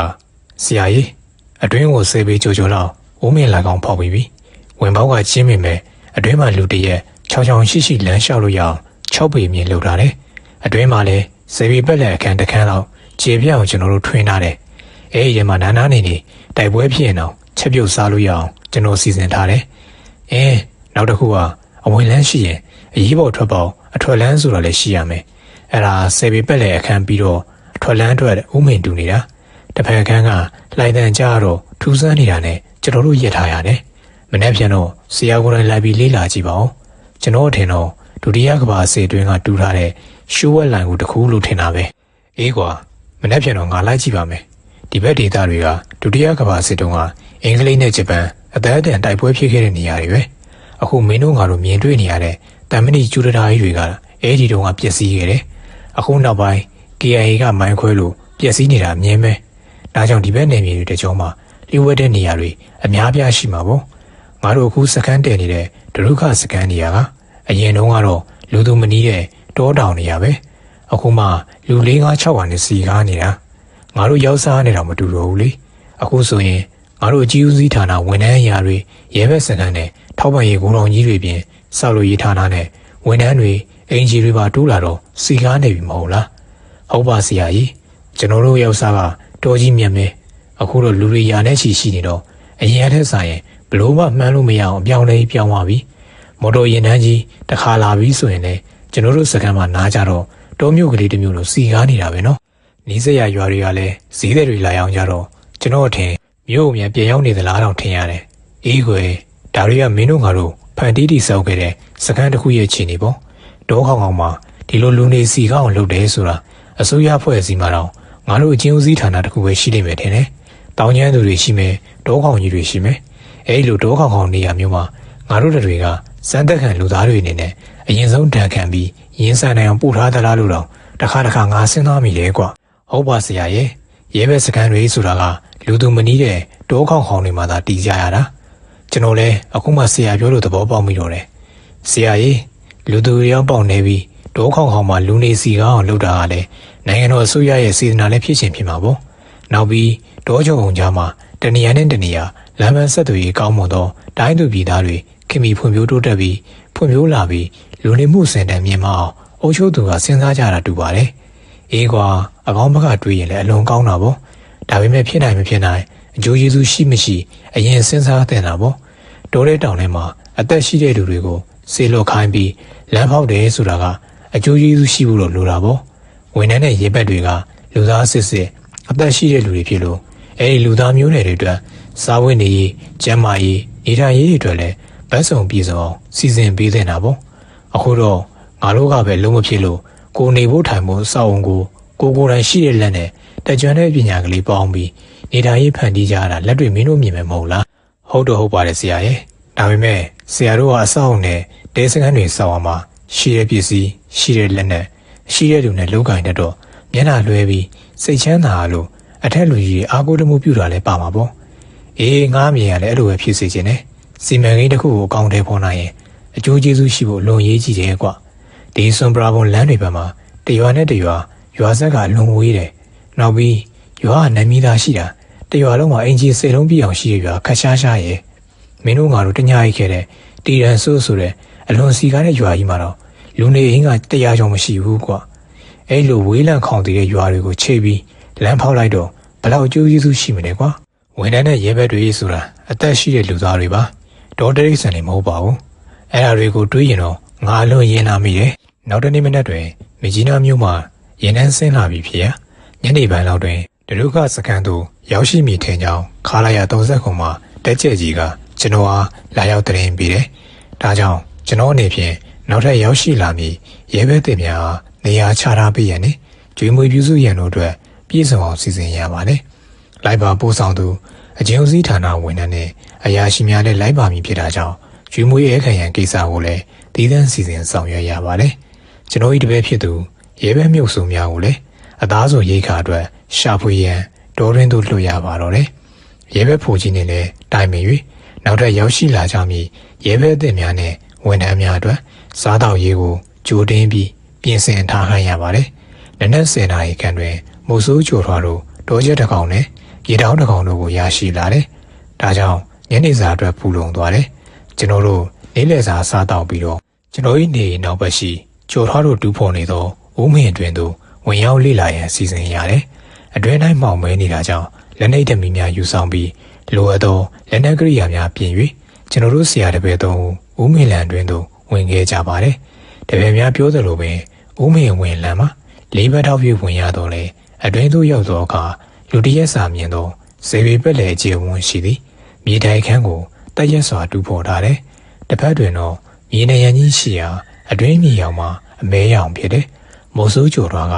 နောက်ဘက်မြေနေရန်အားလဝါပြင်းပုတ်ပြရာလှိုင်နှံထွက်နေတယ်။ဆရာကြားတယ်မဟုတ်လား။ဟိုနေရန်တစ်ဖက်မှာလှိုင်ဟောင်းတစ်ခုရှိတာသေးကြပဲ။ဝင်ပေါက်ကဟိုဘက်တစ်ဖက်မှာဖောက်ထားဟန်တူတယ်။ကျွန်တော်အဲ့တစ်ဖက်ကိုသွားပြီးလေးလာကြည့်ပြီးမဆောက်တဲ့တောင်ဆောင်ရှူနေရန်ကြီးထင်ပါရဲ့။ဝင်ပေါက်လေးရှူဝက်ပြီးဖောက်ထားတာဆိုတော့ပိတ်သွားဟန်တူရဲ့မတွေ့ရဘူး။ဒါကြောင့်ကျွန်တော်တို့ဒီဘက်တွင်းကနေအပေါက်ကလေးဖောက်ကြည့်မလို့ဆရာကိုခေါ်ပြီးတိုင်ပင်တာပါ။အေးလုံးစရာရှိတာလုံးကြကွာ။ညနေပဲကြတော့လေမြကြီးနားရင်တန်းကြီးရောက်လာမှာဆိုတော့ရုပ်တဲ့နဲ့လှုပ်ရှုပ်ကြအောင်ပါ။ဒါကြောင့်လုံးစရာရှိတာတွေကိုအခုနေခင်မှာပဲပြအောင်လုပ်ရအောင်။ဟုတ်ကဲ့ပါဆရာ။ထို့ကြောင့်ကျော်ထွားနဲ့မောင်ဟန်တို့ဟာတန်တရွင်းကိုစီဖြင့်တစ်ဖက်နဲ့ရန်ကိုအပေါက်ကလေးစ၍ဖောက်ကြတယ်။တောင်ကုန်းတွေဖြစ်တာကြောင့်မြေစည်းတော်လေကြောက်သားမြေမဟုတ်တော့ကြောင့်ထွင်းပေါက်ရသည်မှာလွယ်ကူပါတယ်။မကြမတင်တထောင်ခန့်ပေါက်ကလေးတွေဖြစ်သွားတော့ပစ္စည်းအောင်များထည့်ထားသည့်အခန်းမှာအနှံ့တစ်မျိုးစူးစူးဝါးဝါးထွက်လာတယ်။ထိုအပေါက်ကလေးဟာထွာဆိုင်ခင်းချဲ့ထွင်ပြီးအတွင်းသို့လက်နှိပ်တမီဖြင့်ထိုးကြည့်တော့တစ်ဖက်တွင်မှောင်မဲနေသည့်မြေတိုက်ခန်းတစ်ခုတွေ့ရတယ်။သို့နဲ့လူဝင်စားယုံအပေါက်ကိုထပ်၍ခြေကြပြန်တယ်။ထိုအခါတွင်မှလက်နှိပ်တမီဖြင့်ထပ်မံထိုးကြည့်တော့ကြည်တေးတာများလက်နက်ဟောင်းများနဲ့လူမျိုးစုများကိုတွေ့ရတယ်။လျှို့ဝှက်လုံခြုံအောင်လှုပ်ဆောင်ထားသောမြေတိုင်ခန်းတစ်ခုဖြစ်ပုံရတယ်။ဒါကြောင့်ကျော်ထွားတို့ကလူဝင်ရွေးရနိုင်သောအပေါက်ကိုထပ်မံခြေကြပြန်တယ်။လူတို့ကစားဝင်ပေါက်ရရှိသောအခါမုတ်ဆိုးကျော်ထွားကဝင်းမီလောက်ရ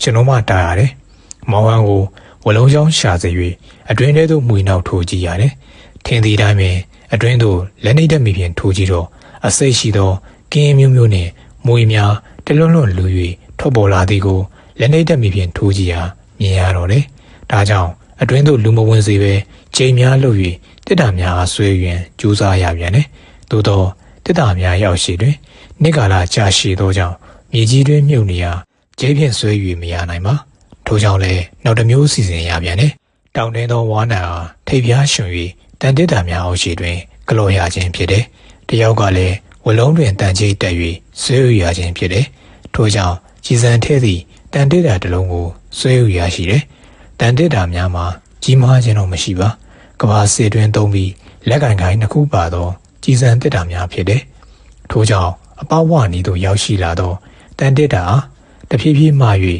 အပြင်သို့ထုတ်ရတယ်။၎င်းတစ်တာမျိုးအထဲတွင်၄-၅ လုံးခန့်ရှိပါတယ်။ပထမဆုံးတန်တစ်တာအပြင်သို့ရောက်ရှိ၍ခတ်ထားသောကြီးသောကလောက်ကိုဖြတ်ပြီးဖွင့်ကြည့်ရာတစ်တာအတွင်း၌လက်ပြပုံများကိုစနစ်တကျစီပြီးထည့်သွင်းထားသည်ကိုတွေ့ရတယ်။နောက်တစ်တာတစ်လုံးကိုလည်းတဖြည်းဖြည်းဆွဲယူပြီးဖွင့်ကြည့်ကြပြန်တယ်။ထိုတစ်တာအတွင်း၌တော့ရွှေချောင်းကလေးများကိုအထက်လိုက်စီတန်း၍တွေ့ရတယ်။ ground ခေါ်တရပူတစိမ့်ပါအင်္ဂလိပ်ခေတ်သုံးရွှေချောင်းများဖြစ်တယ်။တစ်ချောင်းရှစ်အောင်စားကန်အလေးချိန်ရှိမည်ဟုထင်ရတယ်။ရွှေချောင်းများ၏စုစုပေါင်း၄ချိန်မှာမြန်မာအချိန်တွေဖြင့်ဆိုလျင်၅ဘိတာခန့်ရှိပါလိမ့်မယ်။ထို့ကြောင့်ကျွန်တော်တို့ဆရာတပည့်ဝမ်းမြောက်ဝမ်းသာဖြစ်ကြရတယ်။နောက်တစ်တာတစ်လုံးကတော့အတော်၄ချိန်စီတယ်။ဆွဲယူပြီးဖွင့်ကြည့်တော့အင်္ဂလိပ်စစ်တပ်တော့ပြောင်းတို့6လုံးပြူတနတ်များဖြစ်တယ်။တနတ်ရည်အတွက်40-50ခန့်ရှိတယ်။နောက်တစ်တာတစ်လုံးကလည်းအလေးချိန်တော်စီတယ်။ဖွင့်ကြည့်လိုက်တော့ 38ဖို့6လုံးပြူကြည်စံများထည့်ထားသောကြည်စံတစ်တာဖြစ်တယ်။နောက်ဆုံးတစ်လုံးကျန်တဲ့တန်တစ်တာကိုဆွဲယူဖွင့်ကြည့်တော့က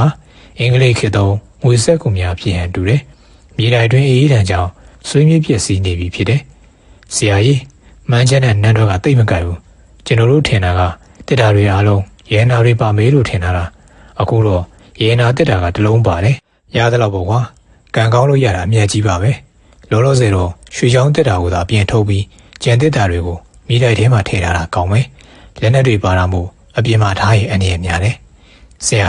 ာဒါဟာဂျပန်တွေပုံအောင်နေကြတဲ့မိတိုက်ခန်းဖြစ်ပုံရတယ်။မဟုတ်နိုင်ဘူးကွာ။လက်နက်နဲ့ငွေဆက်ကိုတစ်စိတ်တွေကအင်္ဂလိပ်စစ်တပ်သုံးအမှတ်သားတွေနဲ့ကွာ။နောက်ပြီးတော့ရွှေချောင်းတွေပေါ်မှာတရဖူတစ်စိတ်ပါလို့ပုံအောင်နေတာကဂျပန်စစ်သားတွေမဟုတ်နိုင်ဘူး။နောက်ပြီးတော့ကျန်နေခဲ့တဲ့လူရိုးတွေကိုကြည့်ရင်အရက်မြင့်မာတာကြောင့်အင်္ဂလိပ်စစ်သားတွေဖြစ်ပုံရတယ်။ဂျပန်စစ်သားတွေကရက်ပူတယ်။နောက်တစ်ခုကဂျပန်စစ်ဗိုလ်စစ်သားတွေရဲ့အထိမ်းအမှတ်တွေအနေနဲ့ကင်ဒိုဓာတ်ကိုမတွေ့ရဘူး။303 rifle တနက်ကြီးတွေနဲ့ပြောင်းလို့6လုံးပြူတနက်ကြီးတွေကအင်္ဂလိပ်စစ်သုံးဖြစ်ကြောင်းသက်သေခံနေတယ်။သူနဲ့ကျွန်တော်တို့ဆရာတပည့်ရွှေချောင်းတက်တာကိုဒါအပြင်သို့ထုတ်ခဲ့ပြီးကျွန်တော်ကြီးအရာဂရင်းအောင်နိုင်လုံခြုံစွာထားလိုက်တယ်။ကြံတက်တာများကိုတော့မြေတိုင်ခန်းလိုက်တာထားခဲ့တယ်။ညနေပိုင်းတွင်မိုးစိုးကျော်ထွားကညနေကိုင်းထောင်လာသောနေရာများသို့လှည့်ပဲကြည့်ရှုရန်တောတွင်သို့ဝင်တယ်။မိုးစိုးမောင်ဟန်ကတော့ညနေစာဧည့်သည်များအတွက်ချက်ပြုတ်ရန်ပြင်ဆင်နေပါတော့တယ်။ညနေ4 နာရီကျော်ခန့်တွင်အဝေးစီမှာမော်တော်ကားစက္ကန့်များကိုတဲတဲကြားရတယ်။ဒေါ်ရင်စက္ကန့်စီမှာအချိန်စောသေးတော်လဲနေမှဝင်လို့ပြီဖြစ်တယ်။အလင်းရောင်ကလေးမပြောင်းမီရင်နှန်းကားများမှာအချိန်မီရောက်လာမှကျွန်တော်တို့ရေဘက်နဲ့ဝန်ထမ်းများနေရာချထားခြင်းကျွေးမွေးပြုစုရန်အဆင်ပြေမီဖြစ်တယ်။တော်ပါသေးသည်အလင်းရောင်မပြောင်းမီချိန်၌ပင်ရင်နှန်းကြီးတစည်းပြီးတစည်းတပွဲပွဲရောက်လာတယ်။ရေဘက်သစ်400လိုက်ပါလာသည်ဟုထောင်မုံများပြောကြတယ်။ကျွန်တော်ကြိုတင်မျှော်မှန်းထားသလိုကျွန်တော်၏မိတ်ဆွေရာရှိများပါလာခြင်းမရှိပါ။ဂျူနီယာထောင်မှုကလေးများသာပါလာခြင်းဖြစ်တယ်။ထို့ကြောင့်၎င်းလူတို့ဟာထောက်ဌာနတာဝန်ခံထောင်မှုအားကျော်နှင့်လုပ်ငန်းခွင်မှာပြန်လည်ရောက်ရှိနေသောထောင်မှုမောင်ကြီးတို့ကလမ်းဘေးရှိအရေးတာနှင့်ရေခါကိုယ်တော်တွဲ၍ထားသောတဲတန်းလျားကြီးတွင်နေရာချပေးပြီးအေဝေပြူကြတယ်။ပါလာသောရဲဘက်သစ်400အတွက်တော့ကျွန်တော်တို့စောက်လုပ်ထားသည့်ဘားတိုက်များကအရန်သင်းရှိနေတယ်။စားတော်ရေးအတွက်လည်းရဲဘက်ထမင်းချက်ဖူကြီးကအစင်သင်းချက်ပြုတ်ပြင်ဆင်ပြီးဖြစ်တယ်။ကျွန်တော်တို့ဖွဲ့ဒုက္ခရဲဘက်စကန်တို့စားတင်ရောက်ရှိစဉ်ကပဲမလုံးမချုံစကန်မဟုတ်တော့ပါ။သူနေရာနဲ့သူခိုင်ခန့်ခြေပြန်ပြီးတက်ရက်ကောင်းမွန်သောရဲဘက်စကန်ကြီးတွင်တီခိုးနေခိုင်နိုင်ပြီးဖြစ်တယ်။ရေနန်းနဲ့တူကျွန်တော်တို့ဝန်ထမ်းနဲ့ရဲဘက်များအတွက်ပြီးမှပေးပို့လာသောပေးစာများပါလာသဖြင့်အားလုံးပြောကြတယ်။ကျွန်တော်တို့ထံသို့ပေးနေသောစာများနဲ့အကျဉ်းဦးစီးဌာနရုံးချုပ်မှပေးပို့လာသောအမိန့်စာများမှာကျွန်တော်တို့လျှို့ဝှက်တင်ထားသောယာရုမှနှုတ်ထွက်စာများအတွက်နှုတ်ထွက်ခွင့်ပြုကြောင်းပြန်ကြားစာများပင်ဖြစ်တယ်။ထို့ကြောင့်ပင်ကျွန်တော်တို့ပြောရတယ်။သို့သောကိုယ်လက်ကိုယ်ချေဖြင့်စနစ်တကျဆောက်လုပ်ခဲ့ရသောရဲဘက်စကန်ကြီးအားပြစ်ခွာ၍ဒီမှသို့ပြန်ရမည်ဆိုတော့လေဝမ်းနေမိပြန်တယ်။သို့သောဤပြန်ခီမှာကျွန်တော်တို့လိုချင်သောပုံစံဖြစ်တာကြောင့်မခံမရနိုင်အောင်ဆွေးမြေ့ပူဆွေးခြင်းတော့မရှိခဲ့ပါ။မိုးမကြကလေးလေးပြည်များသို့ပြန်ဝင်ရသောကြောင့်အကျဉ်းဦးစီးဌာနမှအုပ်ချုပ်သူအထက်လူကြီးများကိုကြံဖန်ပြီးကြီးစုတင်ရတယ်။ညပိုင်းတွင်ကျွန်တော်၏အပတ်စဉ်တူအပေါင်းအသင်းရာရှိများပါမလာကြတော့ပါ။ဂျူနီယာရာရှိများအဲခံရတွင်စကန်းတာဝန်မှုတဦးနေဖြင့်အဲခံရမည်တာဝန်ရှိတာကြောင့်ထောက်ထောင်မှုအားကြုံတို့၏ရိခါတဲကြီးသို့ဆင်းပြီးတွေးဆုံရပါတယ်။ထိုအခါတွင်မှကြီးကျယ်လိုက်ပါပို့ဆောင်လာသူထောင်မှုတဦးကကျွန်တော်၏ကိုရေးကိုလာနှင့်ရုံးစာများကိုပေးတယ်။ထိုစာများတွင်ဇနီးတဲ့စာနှင့်တူအကျဉ်းဦးစီးဌာနရုံးချုပ်မှနှုတ်ထုတ်ခင်ပြုသည့်အမိန့်စာလည်းပါလာခဲ့တယ်။ရခင်ကအမိန့်စာချက်ချင်းကြာမလာတာကြောင့်လက်တဲ့ဆန်းဆန်းစောင့်မျှော်နေခဲ့ရတော့လေတကယ်တမ်းအမိန့်စာလက်ထဲသို့ရောက်လာသောအခါတွင်ဝမ်းနဲ့ဝမ်းသာဖြစ်ရတော့တယ်။ဝမ်းသာသည်ကတော့မိုးမကြမီချိန်ကလေးနေရသို့ပြန်နိုင်ပြီဖြစ်ပြီးဝမ်းနေခြင်းကတော့ကိုယ်တိုင်တိဆောက်ထားသောရဲဘက်စကန်ကြီးနဲ့တပည့်တပန်းများအပီးတိုင်ဆွန့်လွတ်ထွက်ခွာရမည်ဖြစ်သောကြောင့်ဖြစ်တယ်။ထိုနေ့ညကလည်းဧည့်သည်ထောင်မှုများတာဝန်ကြီးအောင်ဧခံ၍စောစည်းစွာမိမိနေထိုင်ရာတဲသို့ပြန်လာခဲ့တော့တယ်။အတူနေတပည့်များကိုလည်းအကျိုးကြောင့်ရှင်းပြတော့သူတို့ဝမ်းနဲ့လိုက်လဲစွာငိုယိုကြတယ်။မိုးစိုးကျော်တော်မှာ၎င်း၏ဖခင်တည်ဆုံသောအခါကတည်းကဝမ်းနဲ့ပူဆွေးရကြောင်းပြောပြီးဝမ်းပန်းတဲ့နဲ့ငိုယိုတယ်။မောင်ဟန်ကလည်းငိုတယ်။ ဒါကြောင့်ကျွန်တော်လည်းမဖြေစီနိုင်တော့ပါမျက်ရည်ကျမိတော့လေကျွန်တော်တို့နေ့လည်ကရရှိခဲ့သောရွှေချောင်းများကိုတပည့်များခွဲဝေပြီးတော့လေလုံးဝပဲလက်မခံပါကျော်တော်ရီဒီတော်ကြီးထဲမှာဒီရွှေချောင်းတွေကိုတုံးလို့မရပါပဲမင်းတို့နောက်ရည်ကရှိသေးတယ်အခုတော့ငါပေးတာတွေကိုတူတူသောဘက်တင်စီထားပြီးမင်းတို့လွတ်မြောက်တဲ့အခါကျမှအသုံးပြုဖို့ကွာအခုဒီကိစ္စကလည်းမင်းတို့ရှာဝေပြီးလို့ငါလည်းရတဲ့သဘောပါတကူအောင်ဆန်ပြီးငါတကူတဲ့လက်ဝဲကြီးကိုအပိုင်မစည်းခြင်းဘူးအဲ့လိုလည်းမဟုတ်ပါဘူးဆရာကျွန်တော်တို့ကတိုးတူတောင်သားတွေတိုးလေးမှာပဲပြောတယ်ဒီရွှေချောင်းတွေတုံးပြီးတထေးလည်းမလုပ်ချင်ဘူးကျွန်တော်တို့အတွက်သုံးဖို့ဆွဲဖို့ဆိုတာလည်းလုံးမမထင်ဘူးကျွန်တော်ရောမောင်ဟန်မှာလူပြိုလူလွတ်တွေပဲမိဘတွေရှိကြပြီမဲ့သူတို့လုံနေသူတို့ပါဒီရွှေချောင်းတွေလက်ထဲမှာရှိရင်တော့လောဘတွေအမှုတွေဖြစ်ပြီးဒုက္ခရောက်ကြအောင်ပါဆရာတော့ရန်ကုန်မြို့ပေါ်မှာနေပြီးအိမ်တော်လည်းရှိတယ်အလုပ်ကလည်းထွက်လိုက်ပြီးဆိုတော့ကိုပိုင်ကားလေးနဲ့အလွန်လိုပါပါဒါကြောင့်ဆရာပဲယူသွားပါတော့ဆရာအမြဲတမ်းနေထိုင်မဲ့လိပ်စာကလေးကိုသာကျွန်တော်တို့အကျဉ်းသားဘဝကလွတ်ရင်လာတွေ့နိုင်အောင်ပြီးခဲ့ပါဆရာရဲ့။အော်မင်းတို့ကလည်းတမျိုးပဲကွာ။ရွှေငွေကိုမလိုချင်တဲ့လူရဲလို့ဒီတကားပဲတွေ့ဘူးသေးတယ်။အဲဒီလိုလဲငါကပြောခဲ့ပြရစီ။မင်းတို့ရှိနေမဲ့အရေးအသေးတာတွေလည်းငါ့ကိုပြောခဲ့။ဒါမှငါလည်းအပြင်ဘဝရောက်တာနဲ့လွတ်လွတ်လပ်လပ်မင်းတို့နဲ့လာတွေ့မယ်။ဟုတ်ကဲ့ပါဆရာ။တခုတော့ရှိတယ်။ငါအခုမြကြီးနားကိုပြန်ရင်မင်းတို့တခါလဲခေါ်သွားပြီးမြကြီးနားရဲဘက်စခန်းမှာနေထိုင်ခွင့်ရအောင်နောက်ပိုင်းကထောင်ပိုင်ကိုငါပြောပေးမယ်။မြကြီးနားမြို့ပေါ်မှာဆိုတော့စားရေးတောက်ရေးနေရေးထိုင်ရေးကျမ်းမာရေးအတွက်အဆင်ပြေတာပေါ့ကွာတပည့်တွေကိုတန်ရုံးစင်ဖျက်လိုက်ပါဆရာရဲ့ကျွန်တော်တို့မှာဒီစကမ်းမှာနေရတာလည်းအဆင်ပြေပါတယ်အဲ့ဒါပြင်ကျွန်တော်တို့စီးပွားကုသပေးတာကိုမိကိုနေကြတဲ့စကမ်းကရဲဘက်နဲ့ဝန်ထမ်းတွေအများကြီးရှိသေးတယ်ဟောအခုပဲရဲဘက်တွေရောက်လာကြပြန်ပြီကျွန်တော်တို့စီးပွားကုသမဲ့လူနာအသစ်တွေပေါ့ဒါကြောင့်ကျွန်တော်တို့လည်းတက်သမျှမှတ်သမတ်ပညာကလေးနဲ့ကုသိုလ်ယူပါရစေလောလောဆယ်အခြေအနေရဒီစကမ်းမှာစီးပွားမစုံလင်တော့ကျွန်တော်တို့မရှိရင်မဖြစ်လို့ပါဆရာရဲ့မင်းတို့က9နှစ်စီထောင်နှံကြခံရတာဆိုတော့ဘယ်နှစ်စီကျန်သေးရလဲကျွန်တော်တို့ကအချုပ်နဲ့ထောင်နေတာစခန်းတန်းနဲ့တွေ့ရင်2နှစ်စီလောက်ပဲပြည်တံခံရသေးတော့နောက်ထပ်9နှစ်စီလောက်ကျန်သေးတာပေါ့ဆရာရဲ့ရှော့ရဲစနစ်နဲ့တွေ့မယ်ဆိုရင်တော့နောက်ထပ်3နှစ်စီလောက်ကျန်အောင်ပါပေါ့အေးကွာတိုင်းပြည်လည်းငြိမ်းချမ်းပါစေမင်းတို့တွေလည်းအမြဲဆုံးလွတ်ကြပါစေ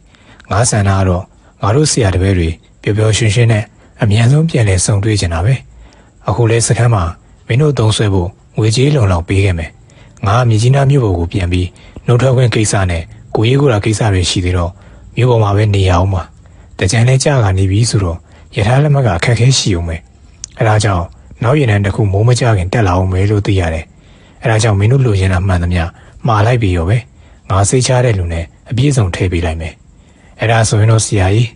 ကျွန်တော်တို့အတွက်လွန်လိုအပ်တာကဆေးရွက်ကြီးပါပဲဆေးရွက်ကြီးကိုဆေးလေးလေးတောက်လို့လည်းရတယ်တော်လဲသွားရင်လာရင်ငုံထားလို့လည်းရတယ်အဲ့တဲ့မျိုးတည်းပါပဲကဲကြိုထားတာဆေးရွက်ကြီးမှာတော့မောင်ကတော့ဘာပစ္စည်းမအောင်မလဲမလို့ဆရာကျွန်တော်ကတော့ဆေးရွက်ကြီးတော့ရရင်တော်ပြီဒီစကမ်းမှာကကျွန်တော်တို့စားဖို့တောက်ဖို့ထမင်းရှိနေတာပဲလုံလောက်ပြီဈေးဝါးအတွက်လည်းကိုကြိုထားကကျွန်တော်ကိုသူ့ရဲ့လက်ထောက်ဆရာတပည့်ရင်းလို့တင် जा ပေးထားတာမို့ပူစရာမရှိပါဘူးကျွန်တော်ဒီစကမ်းလွတ်မြောက်သွားရင်လည်းအသက်မွေးဝမ်းကြောင်းအနေနဲ့လောက်ကင်စားလို့ရပြီအဲ့ဒါတွေပြင်ကိုကျော်တော်ကဒီမြောက်ပိုင်းတိုးတောင်တွေထဲမှာရွှေရှာနီကြောက်ချင်းရှာနီတင်မွေးရှာနီနဲ့ဒေါကောင်မျိုးစုံရှာနီထောင်နီးတွေကိုလက်ထပ်တင်ပေးထားတာမို့ကျွန်တော်တို့တက်နေပါပြီဒီပညာတွေကဝယ်လို့လည်းမရဘူးဇေနာရှိတဲ့ဆရာကလက်ထပ်တင် जा ပေးမှသာရတဲ့ပညာတွေပါအခုကျွန်တော်တို့ဆရာတွေပဲနှစ်ယောက်ပေါင်းပြီးဒီစကမ်းကြီးမှာယောဂမျိုးမျိုးကိုထိန်းပြီးကုသပေးနိုင်တာဆရာမြင်မယ်မဟုတ်လားဒါကြောင့်ကျွန်တော်တို့နှစ်ဦးဒီစကမ်းမှာပဲနေပြီးပြမှုကျွေးချွေးနဲ့ဆက်ရင်ရနိုင်တဲ့များကုသိုလ်ယူပါစေဆရာရဲ့အေးမင်းတို့နှစ်ယောက်ရဲ့စိတ်ထားတော့အလုံးမမြတ်ပါပြီလေငါတို့တိုးရင်းရေဘက်စကမ်းဆိုတာဝန်ထမ်းရောရေဘက်တွေပါအစားတောက်နေထိုင်စီဝါကစားအလုံးစင်းရကြတယ်အဲဒီလိုအခြေအနေမှာမင်းတို့ရဲ့တဘာဝတစ်တော်အတွက်စီဝါတွေလည်းစကမ်းအခြေအနေကျမ်းမာရေးကောင်းပြီးအဖိတ်စင်လွန်နေတာကုသိုလ်လွန်ရပါတယ်ကွာအဲဒါကြောင့်ငါလည်းဒီစကမ်းကိစ္စကိုစိတ်ချလက်ချနဲ့ပြီးတော့ပြင်ရတော့မှာပေါ့ဟုတ်ကဲ့ပါဆရာတပည့်တွေကိုစိတ်ချလက်ချနဲ့ထားခဲ့ပါဆရာကျွန်တော်တို့ဒီစကမ်းလွတ်တာနဲ့ဆရာကိုအဦးဆုံးဆက်သွယ်ပါမယ်သူနဲ့ထိုညာကကျွန်တော်တို့ဆရာတပည့်များမီးလုံရင်စကားပြောကြရကျိုတော်နဲ့မောင်ဟန်တို့ကကျွန်တော်ဟာတစ်ဖက်တစ်ချက်စီနှိမ့်နေပြုစုရင်စကားကောင်းကြရာနောက်တနေ့မနက်အာယုံတက်ခါနေမှပဲစကားပြောရက်ကြပြီးအဲ့ရတော့အသီးသီးဝင်ခဲ့ကြပါတော့တယ်နောက်တနေ့တွင်ရင်နှန်းကြီးမှပါလာတော့ရိခါပစ္စည်းများကျွန်တော်တို့စကမ်းမှာ လက်ခံယူခြင်းစောက်လို့ရေးဌာနကနောက်တန်းမှပေးပို့လိုက်တော့တရားစောက်လို့ရန်ပစ္စည်းများအားလက်ခံယူခြင်းနဲ့ရှည်ရန်တရားစောက်မိနေရများသို့ကားများဖြင့်လိုက်လံပို့ဆောင်ခြင်းခလာရ30ခွန်စစ်တပ်အတွက်ရိခါနှင့်လိုအပ်သောပစ္စည်းများလွှဲပြောင်းပေးခြင်းတို့အတွက်ရင်နှန်းကြီးမှာကျွန်တော်တို့စကန်တွင်တညထပ်၍အိယာပြန်နေထို့အတွင်းကျွန်တော်ကလည်းဒလူခရဲဘက်စကန်ကြီးနဲ့တက်ဆိုင်သည်ဦးရီထောင်ဆိုင်ရာလုပ်ငန်းတာဝန်များကိုရှေ့တန်းစကန်တွင်ရောက်ရှိနေသောဒုတိယထောင်ပိုင်းတရုံမာကြီးဦးတန်းငွေသာအကြောင်းကြားခေါ်၍လွှဲပြောင်းရပြီးပြန်နေအစောအုံများမှာကျွန်တော်၏လက်ဖြစ်တော်လဲအရေးအတွက်ဖြင့်အနှံလွှဲပြောင်းပေးရပါတယ်စံစည်းစာရိခါပစ္စည်းများနဲ့လုပ်ငန်းဝင်သောလက်နက်ပစ္စည်းများလုံခြုံရေးကိစ္စသောလက်နက်ပစ္စည်းများနဲ့အကျဉ်းသားနှင့်ဝန်ထမ်းဖို့သောပစ္စည်းများအလုံးကိုလည်းစည်ရင်းကောက်ယူပြီးစနစ်တကျလွှဲပြောင်းပေးရတယ်။ထို့ညကလည်းကျွန်တော်တို့စကန်မှာကြန့်ရှိခဲ့သည်။အရာရှိများက၎င်းခလာရ30ခုမှာတရင်မူပုံမှုကျော်ဝင်က၎င်းနှုတ်ဆက်ခံပွဲများလုပ်ပြီးတယ်။အစောပိုင်းစကန်နှုတ်ဆက်ပွဲကိုလုပ်ပြီးည8နာရီခန့်မှစ၍ခလာရ30ခုတရင်မူ၏နှုတ်ဆက်ပွဲကို၎င်းတို့စကန်ချရာတောင်ကုန်းပေါ်တွင်ပြုလုပ်ပေးခြင်းဖြစ်တယ်။ထိုနေ့ကထူးခြားသည်မှာအေဗီလာဆန်းဖြစ်တော်လဲတောင်ကုန်းများကင်းပြီးစီးနှင်းများကျလာရာညနက်လေပိုအေးလေဖြစ်ပါတယ်။ကျွန်တော်တို့ဖွဲ့နှုတ်ဆက်ပွဲလုပ်သောတောင်ကပရန်ရှိလေးဝက်ချတဲကလေးတစ်စဲမြိတ်များတွင်စီးနှင်းများထူထဲစွာကျရောက်တာကြောင့်လေးဘက်လေးတန်းတထောင်ခန့်မြင့်သောရေခဲတိုင်းကလေးဖြစ်လာတယ်။ကျွန်တော်တို့ဖွဲ့မှာစားရင်တောက်ရင်အချိန်မီများရှိသည်ကိုမသိမူးလဲမမူးကြပဲရာသီဥတုအေးတန်းကြောင့်ထုံပေပေဖြစ်နေကြတယ်။တောချက်များတွန်၍မနက်လင်းအားကြီးချိန်မှာနိုင်ကိုစီကြည့်မိတော့မနက်9နာရီထိုးပြီဖြစ်တယ်။နေတို့မှမကွဲသေးပါ။ပိုရီလည်းချမ်းအေးလာတယ်။ထိုအခါကျမှဗိုလ်ချုပ်ကျော်ဝင်းကစားပွဲတော့ဝဲကိုရက်ဆိုင်သဖြင့်ကျွန်တော်တို့ထောင်ရာရှိများဖွဲ့စခန်းသို့ပြန်ခဲ့ကြရတယ်။စခန်းသို့ရောက်တော့အခါ၌လည်းဆက်၍မအိမ်နိုင်တော့ပဲမြကြီးနားမြို့သို့ပြန်ရန်ပစ္စည်းများသိမ်း၍စီစဉ်ရတော့တယ်။နနက်9နာရီချိန်တွင်ကျွန်တော်တို့မြကြီးနားပြန်ကြသည်ဖွဲ့အစဉ်သင့်ဖြစ်ပြီးပြန်ရမည်ဖွဲ့ဆိုရနိုင်တယ်။ထောက်ခွင့်မိတ်ကြတော့ကျွန်တော်နဲ့ထောင်မှုအောင်ကြီးတို့သာဖြစ်တယ်။အခြားသူများကတော့ညကတော့နောက်တန်းစေးရုံတို့တင်ပို့ပြီးဝန်ထမ်းနဲ့ရဲဘက်လူနာစေဦးကန်ဖြစ်တယ်။ဝန်ထမ်းလူနာများမှာအခြေအနေကောင်းတော့လေအနားယူနိုင်စေရန်အတွက်ကျွန်တော်အစီအစဉ်ပေးခြင်းဖြစ်တယ်။ရဲဘက်လူနာများကတော့ငှက်ဖျားယောဂဝမ်းယောဂတို့ဖြင့်ဝေဒနာခံစားနေရပြီးမြကြီးနားစေယုံကြီးတွင်အားစေးများသွင်း၍လုံလောက်သောနားယူမှုနှင့်ဇီဝကုသမှုများပြုလုပ်နိုင်စေရန်ဖြစ်တယ်။ထိုနေ့ရင်တန်းကြီးမှာရှည်တန်းစကန်ကဝဘတ်တို့ရဲဘက်နဲ့ပစ္စည်းများတွားရောက်ပို့ဆောင်နေရတာကြောင့်စောင့်ဆိုင်နေရခြင်းဖြစ်တယ်။ဒါကြောင့်မြကြီးနားပြန်ပြီးအရက်ကား2စီးအားကျွန်တော်တို့အသုံးပြုရန်ပုံမှုကြုံဝင်ကစီစဉ်ပေးတယ်။နောက်မှရင်တန်းကြီးကစူစီပြီးလိုက်လာကြမှာဖြစ်တယ်။ကျွန်တော်တို့ရင်တန်းထွက်ခွာကနေနနက်8နာရီခန့်အချိန်တွင်ခါရ30ခုမှာတရင်မူပုံမှုကြုံဝင်ရောက်ရှိလာပြီးကျွန်တော်အားနှုတ်ဆက်တယ်။ဖလဲတကယ်နှုတ်ဆက်ခြင်းဖြစ်တဲ့လက်တွင်ပတိကြီးဖြင့်နှုတ်ဆက်စကားပြောရင်မျက်ရည်များလည်းစုနေတယ်။အခုမှရှည်တန်းစကမ်းများတွင်အတူတကွလက်တွဲနေထိုင်ကြသောယူနီဖောင်းဝတ်များချင်းချင်းတဦးကိုယ်တူတန်ရောစင်မီများရှိကြသည်ကိုဖုံးကွယ်မနေနိုင်ပဲတရုတ်တံအမှန်ပေါ်လာကြခြင်းဖြစ်တယ်။ကျွန်တော်တို့အတွက်လန်ကီးတွင်အဖို့ရစေရန်ကျွန်တော်တို့၏အပြန်ခရီးအတွက်ကျွန်တော်၏ယုံစီမောင်ကျော်ဝေအားမြကြီးနားစကမ်းသို့ပြောင်းရွှေ့ရန်အပြီးပိုင်ထည့်ပေးခြင်းလည်းဖြစ်တယ်။မိုးစိုးကျော်တော်နှင့်မောင်ဟန်ကိုတော့ခေါ်လျင်ခေါ်သွားနိုင်ကြောင်းပုံမှုအားခွင့်ပြုတော်လေပြည်ထန်ကြရဲဘက်များဖြစ်ကြပြီးတောပြုံမိုးစိုးဖြစ်ကြတာကြောင့်မြကြီးနားမြို့ပေါ်တွင်နေထိုင်တတ်ကြမည်မဟုတ်ပါသူတို့၏လူမြောက်ရရက်မှလည်း3နှစ်ခန့်ချိန်လိုသေးပြီး၎င်းတို့နှစ်ဦးမှာစခန်းရှိဝန်ထမ်းနှင့်ရဲဘက်များ၏အာဂဝါထားရာစေးစရာများဖြစ်တာကြောင့်စခန်းလိုက်တာခြံထားခဲ့ရတယ်၎င်းတို့နှစ်ဦးမှာလည်းကျွန်တော်နှင့်ခွဲခွာရမည်ဖြစ်တာကြောင့်တဲထန်စွာငိုကြွေးကြရာကျွန်တော်လွန်စိတ်မကောင်းဖြစ်မိတယ်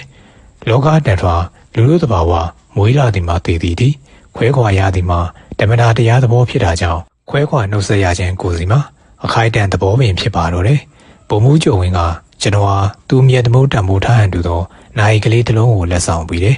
ကျွန်တော်ကလည်းကျွန်တော်မြတ်တနိုးထားပြီးစာရေးရာတွင်အသုံးပြုသည့်ပါကဘောပင်လေးတစ်ချောင်းကိုလက်ဆောင်ပြန်ပေးခဲ့တယ်စခန်းမှာကျန်ရည်သူဝန်ထမ်းများကကျွန်တော်ဟာဝိုင်းဝန်းပြီးကြော်ကြတယ်အမှန်တကယ်လည်း၎င်းဝန်ထမ်းများအလုံးမှာဤရှိတန်းစခန်းတွင်အစားအသောက်ဆင်းရဲပြီး KIA ရန်နဲ့ငှက်ဖျားယောဂါနဲ့ဝမ်းယောဂါများကြောင့်အလုံးမအပီးပိုင်ထွက်လို့သူများဖြစ်ကြတယ်ဝန်ထမ်းအလုံးအလုံးမထွက်ကြနေရင်စကန်းကြီးပြတ်သွားပြီဆိုတော့ကြောင့်ကျွန်တော်ကတားမြစ်ထားတော့ကြောင့်ကြံရည်ခဲ့ကြခြင်းဖြစ်တယ် ကျွန်တော်နေပြင်းတော့အထက်လူကြီးနဲ့ဆက်ဆံရေးဆင်မပြေတော့ကြောင့်ရှေ့ဆက်လုပ်လျင်လဲကျမ်းမာရေးနဲ့အသက်အနေရောထိခိုက်မိဖြစ်ပြီးယာရုတိုးတက်၍မိသားစုဘဝကောင်းစားမိဟုမယုံတော့ပါ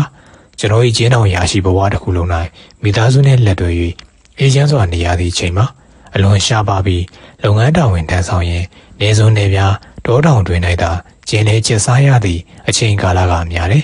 ယခုတော့ကျွန်တော်လောကထွက်သည်နှင့်ဥစ္စာရေနာများလည်းအသင့်ရရှိပြီဖြစ်တာကြောင့်မြို့ပေါ်တွင်မိသားစုနှင့်အတူတကွနေထိုင်၍ချမ်းချမ်းသာသာလောက်ကင်စားတော့၍ချမ်းချမ်းသာသာနေထိုင်ရန်ကန်ဆက်စရာကအလဲပေးလာပြီဖြစ်တယ်။သို့သောချွေငွေရေနာဥစ္စာပစ္စည်းဆိုသည်မှာကံကြမ္မာပြောင်းလဲရာအမြဲတည်မြဲတဲ့ခြင်းမရှိပါ။အပြန်လန်းခီး၌တောင်းချမ်းသူKIAဖွဲ့ကဖမ်းဆီးပြီးသိမ်းဆည်းလျင်လေကျွန်တော်ဒုံရင်တိုင်းလက်မဲ့ယုံသာရှိတယ်။သို့သောဒီတခါတော့ကံကိုယုံ၍စူးပုံနေပြီးစွန့်စားရပါတော့တယ်။ကျွန်တော်တွင်လည်းမြကြီးနားစကန်သို့ထွက်လာစဉ်ကအဝေစားကျွန်းတက်တာ၏တစ်လုံးနဲ့ကြီးစံထဲသောတန်တက်တာတစ်လုံးသာပါရှိရာဒရုခစွန်ပရာဘွန်စကန်သို့ရောက်လာသောအခါတွင်ရှေ့တန်းသို့ရောက်လျင်အလုံးမထွက်ရန်အစီအစဉ်ရှိသောကြောင့်အဝေစားများအားမြကြီးနားဈေးအတွင်းမှခီးဆောင်လက်ဆွဲ၏တစ်လုံးတွင်ဝယ်ယူပြီးထဲ့သွင်း၍တိုလီမိုလီသုံးဆောင်ပစ္စည်းများအားကြီးစံတက်တာအတွင်းသို့ထဲ့သွင်းယူဆောင်လာခြင်းဖြစ်တယ်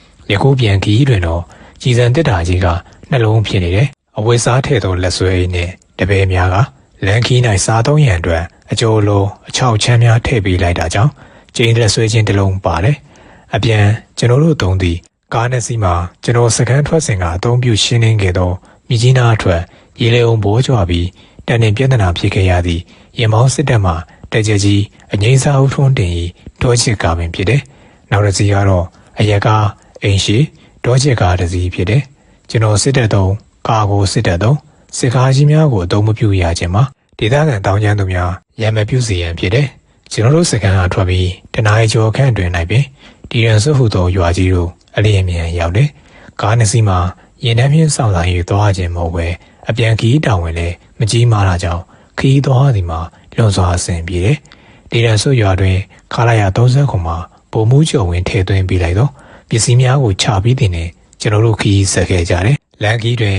မကြာခဏ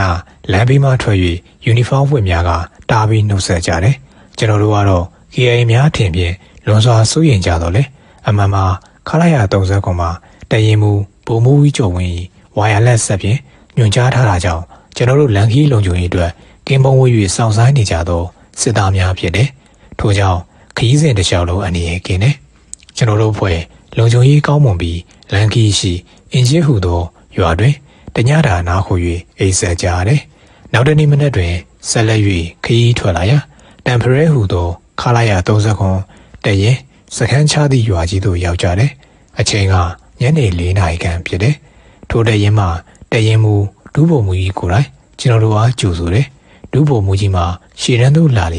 ေကျွန်တော်တို့ထောင်ရာရှိများနဲ့အင်္ဂလိပ်စကားလုံးစီကစားသောကစားနည်းကိုလွန်စွာဝါသနာပါသူဖြစ်တယ်။ရှေ့တန်း၌တိုက်ပွဲဖြစ်နေသောအချိန်အခါတွင်လေပင်၌အင်္ဂလိပ်စကားလုံးတစ်သားတုံးကလေးများထည့်သွင်းထားသောအဝိရှုပ်အိမ်ကိုလက်ကမရှတတ်ကြောင်းတရင်ကြီးသူဖြစ်တယ်။လွန်စွာလည်းသဘောကောင်း၍ဝါသနာအတူတူချင်းအလုံးခင်မင်တတ်တယ်။သူကစစ်သားကြီးဖြစ်ပြီးထိုကစားနည်းကိုအလုံးဝါသနာပါတော့လေအရက်သေးစာမတောက်စားတတ်သောကြောင့်အလုံးထူဆန်းတယ်။လူတွေကိုစီရိုက်သမျိုးဆိုစီမှာဤကဲ့သို့ပင်ဖြစ်ပါလိမ့်မယ်။သို့သောထိုပုံမူကြီးမှာရှေ့တန်းတိုက်ပွဲများဆင်နွှဲရာတွင်လွန်စွာတက်တီကောင်းပြီးနာမည်ကြီးသူဟုသိရတယ်။ဘာသာရေးကိုလည်းလွန်စွာကိုင်းဆိုင်ရန်တူတယ်။ကျွန်တော်နဲ့တွေ့သောအခါပုံမူကြီးက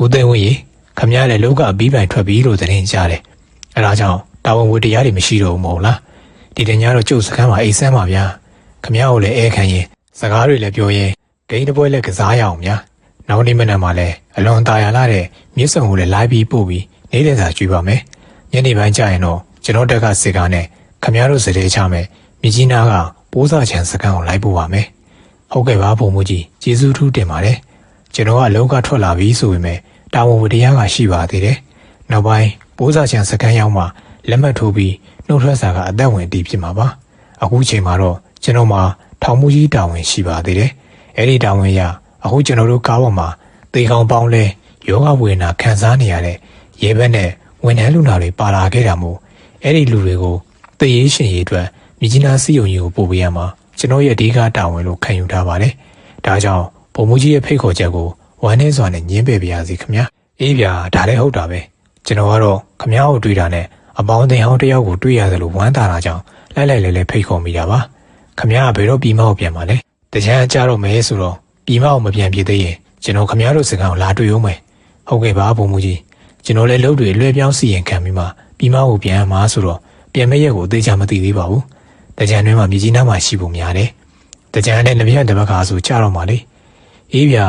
ဝါသနာတူချင်းပညာသင်ရင်ပြန်တွေ့ရင်စမ်းပါတယ်ကျွန်တော်ခမည်းတော်ကိုထင်သေးမိတာကိုဝန်ခံပါတယ်ဒါပေမဲ့ခမည်းတော်ကအင်္ဂလိပ်စာဝေါ်ဟာရာကျွေးပါပြီးဒီကစားနည်းမှာအမှတ်ယူတဲ့ပုံကတော့အလွန်ပညာပါပြီးအတူယူမှတ်သားဖို့ကောင်းတယ်ဒီမျိုးမြကြီးနားတက်စကန်းတွေမှာတော့ကျွန်တော်ကဒီကစားနည်းမှာထိတ်စီးပဲဗျခမည်းတော်နဲ့ရှင်တော့သာထိတ်ကနေဘိတ်ဖြစ်သွားတာဒီလိုပါပဲပုံမှုကြီးရဲ့ပညာဆိုတာကစားရင်တင်သွားတာ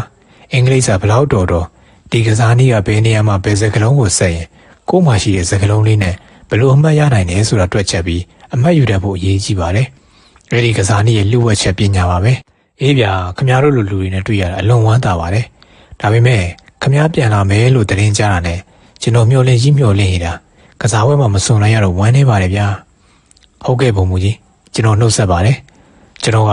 ယူနီဖောင်းဝတ်ပြီးအကြအနာလေးပြူတော့ဘုံမူကြီးကလည်းလေးစားပါတယ်ဗျာဟုတ်ပြောဆိုကပြန်လဲလေးပြူတယ်။သူနဲ့ကျွန်တော်တို့ရင်နှစီတမ်ဖရဲရွာခလာရ30ခွန်တက်ခိတ်မှာမြကြီးနားမြို့ဘက်သို့ဦးတည်ပြီးကတ္တရာလမ်းကြောင်းတိုင်းစတဲ့ချမြေပိုးစာချံရဲဘက်စကန်သို့မောင်းနေပြီးပြန်လာခဲ့ကြတယ်။ဤခီးမှာအသွားတုံးကလမ်းခီး၌6ညရီ9ရက်တိုင်ရင်နှန်းကြီးဖြင့်တလွတ်လွတ်သွားခဲ့ရတော့လေ။ယခုတော့ကျွန်တော်တို့စအားကောင်းသောအရက်သားပိုင်းဒေါ်ချစ်ကား2စီးဖြင့်လွတ်လွတ်လပ်ရဲ့လင်းမြန်စွာမောင်းနေနိုင်တာကြောင့်စွမ်ပရာဘုံမြကြီးနားမြို့ခီးစဉ်ကိုလမ်းတွင်တညာ၏2ရက်စခီးဖြင့်ပြန်လည်ရောက်ရှိလာပါတော့တယ်။ပိုးစာချံရဲဘက်စကန်တွင်ကျွန်တော်နဲ့တပည့်ထောင်မူအောင်ကြီးတို့အလုတ်တော်ဝင်လွှဲပြောင်းရင်အပြန်မိရထားလက်မှတ်စောင့်စားရင်းဖြင့်တကြံတွင်လုံးအချိန်ကုန်ရတယ်။မြန်မာနှစ်စန်း1ရက်နေ့တွင်မှမိရထားလက်မှတ်ရရှိတာကြောင့်မြကြီးနားမန္တလေးအစုံရထားကြီးဖြင့်ပြန်ဆင်းခဲ့ကြတော့တယ်။မန္တလေးဘူတာတို့ရောက်ရှိသောအခါ၌လေရန်ကုန်သို့ပြန်ဆင်းရန်ရထားလက်မှတ်ကမရနိုင်မြင်ပါ။ထို့ကြောင့်မန္တလေးထောင်သို့ကူညီတောင်းပြီးလာကြတော့ဟီနိုကဖြင့်ထိုအချိန်ကနန်းတွင်ရှိမန္တလေးထောင်သို့သွားပြီးညအိပ်ကြတယ်။မန္တလေးထောင်မှာထောင်ရရှိများကကြိုးဆိုကြတယ်။ရာထူးမှနှုတ်ထွက်ခြင်းအတွက်လည်းဝမ်းနည်းစကားပြောကြတယ်။ကျွန်တော်တို့မြကြီးနားမြို့သို့အသွားခရီးမန္တလေးမြို့အောင်ဘူတာတွင်ရိခါများတင်၍အကူအညီပေးပြီးနှုတ်ဆက်သောကျွန်တော်၏ပတ်စဉ်သူတငယ်ချင်းထောင်မူကြီးဦးမြအောင်မှာကျွန်တော်နှင့်တွေ့သည့်အခါဝမ်းနည်းဝမ်းသာစကားပြောကြပြီးပညာတဲ့ဘွေးရယောက်ျားတစ်ယောက်ဖြစ်သောကြောင့်အသက်မွေးဝမ်းကြောင်းအတွက်အလုပ်တွေပေါ်များကြောင်းစိတ်ဓာတ်မကျရန်နဲ့အားပေးစကားပြောကြတယ်။အမှန်တော့လေကျွန်တော်တို့၏ဂျင်းဦးစီးဌာနဝန်ထမ်းရာရှိများမှာ24နာရီပတ်လုံးတာဝန်ရှိသောလက်နက်ကင်တပ်ဖွဲ့ဝင်ဖြစ်တာကြောင့်စီးနဲ့ကန်းနဲ့ဘောင်းနှင်းစနစ်နဲ့တာဝန်ကြီးဆိုသည်မှာလွန်စွာကြည်လေလာတယ်။ဤအလုပ်ကိုရရှိအောင်လုပ်ရသည်ကလွယ်ကူခြင်းမရှိသလိုတာဝန်ထမ်းဆောင်ခြင်းနဲ့လည်းလွန်စွာတာဝန်ကြီးကြောင်းကျွန်တော်တာဝန်ထမ်းဆောင်ခဲ့သည့်20ခန့်အတွေ့အကြုံများကပြန်လည်ပြောပြနေတယ်။သူစံစားရဲရပြီအစိုးရဝန်ထမ်းယူနီဖောင်းဝတ်လက်နက်ကင်ရမည်အကျဉ်းသားချုပ်သားရာထောင်တောင်းချီ၍အုပ်ချုပ်ခဲ့ရသောကျွန်တော်တို့၏လုပ်တာဝန်မှာမြည်သည့်အစိုးရဝန်ထမ်းလုပ်သမားများနဲ့မှမတူပါမြို့များအပြင်မြန်မာပြည်နှံ့တောတောင်များအတွင်းနေထိုင်သွားလာပြီးအစိုးရစီးဖြင့်တာဝန်ထမ်းဆောင်ရခြင်းကတော့ကျွန်တော်တို့အတွက်ဘဝတုဒ္ဒအတွေ့အကြုံစုံလင်စွာရရှိစေနိုင်သောအခွင့်အလမ်းကောင်းကြီးဖြစ်တယ်။သို့သောယူဒတ်မှရလိုက်မိတာဖြစ်တယ်။ကျွန်တော်ကတော့ပြည်စမာတန်းကလေးကနေ့စဉ်မှတ်တမ်းတင်ရေးသားသောအလေးချင်းကြောင့်၎င်းစဖာအားနှင့်အတွေ့အကြုံများသောကြောင့်၎င်းစာရေးဆရာတယောက်ဖြစ်လာခဲ့သည်ဟုလည်းတင်ပြလိုတယ်။ကျွန်တော်ကြုံတွေ့ခဲ့သောအကျဉ်းထောင်နှင့်အလုပ်စခန်းများတွင်စိတ်တူကိုယ်တူရှိခင်ကျင်လာစွာပေါင်းသင်းဆက်ဆံနေထိုင်လာခဲ့သောတစ္ဆာရှိသည့်ရဲဘက်တစ်ဘက်မိုးဆိုးများအားတတိတရခင်မင်လေးစားသောအပြင်အမတ်တရဤဝိထုကိုရေးသား၍မှတ်တမ်းတင်ခြင်းဖြစ်ကြောင်းအနည်းအောင်တက်လိုက်ရပါတယ်။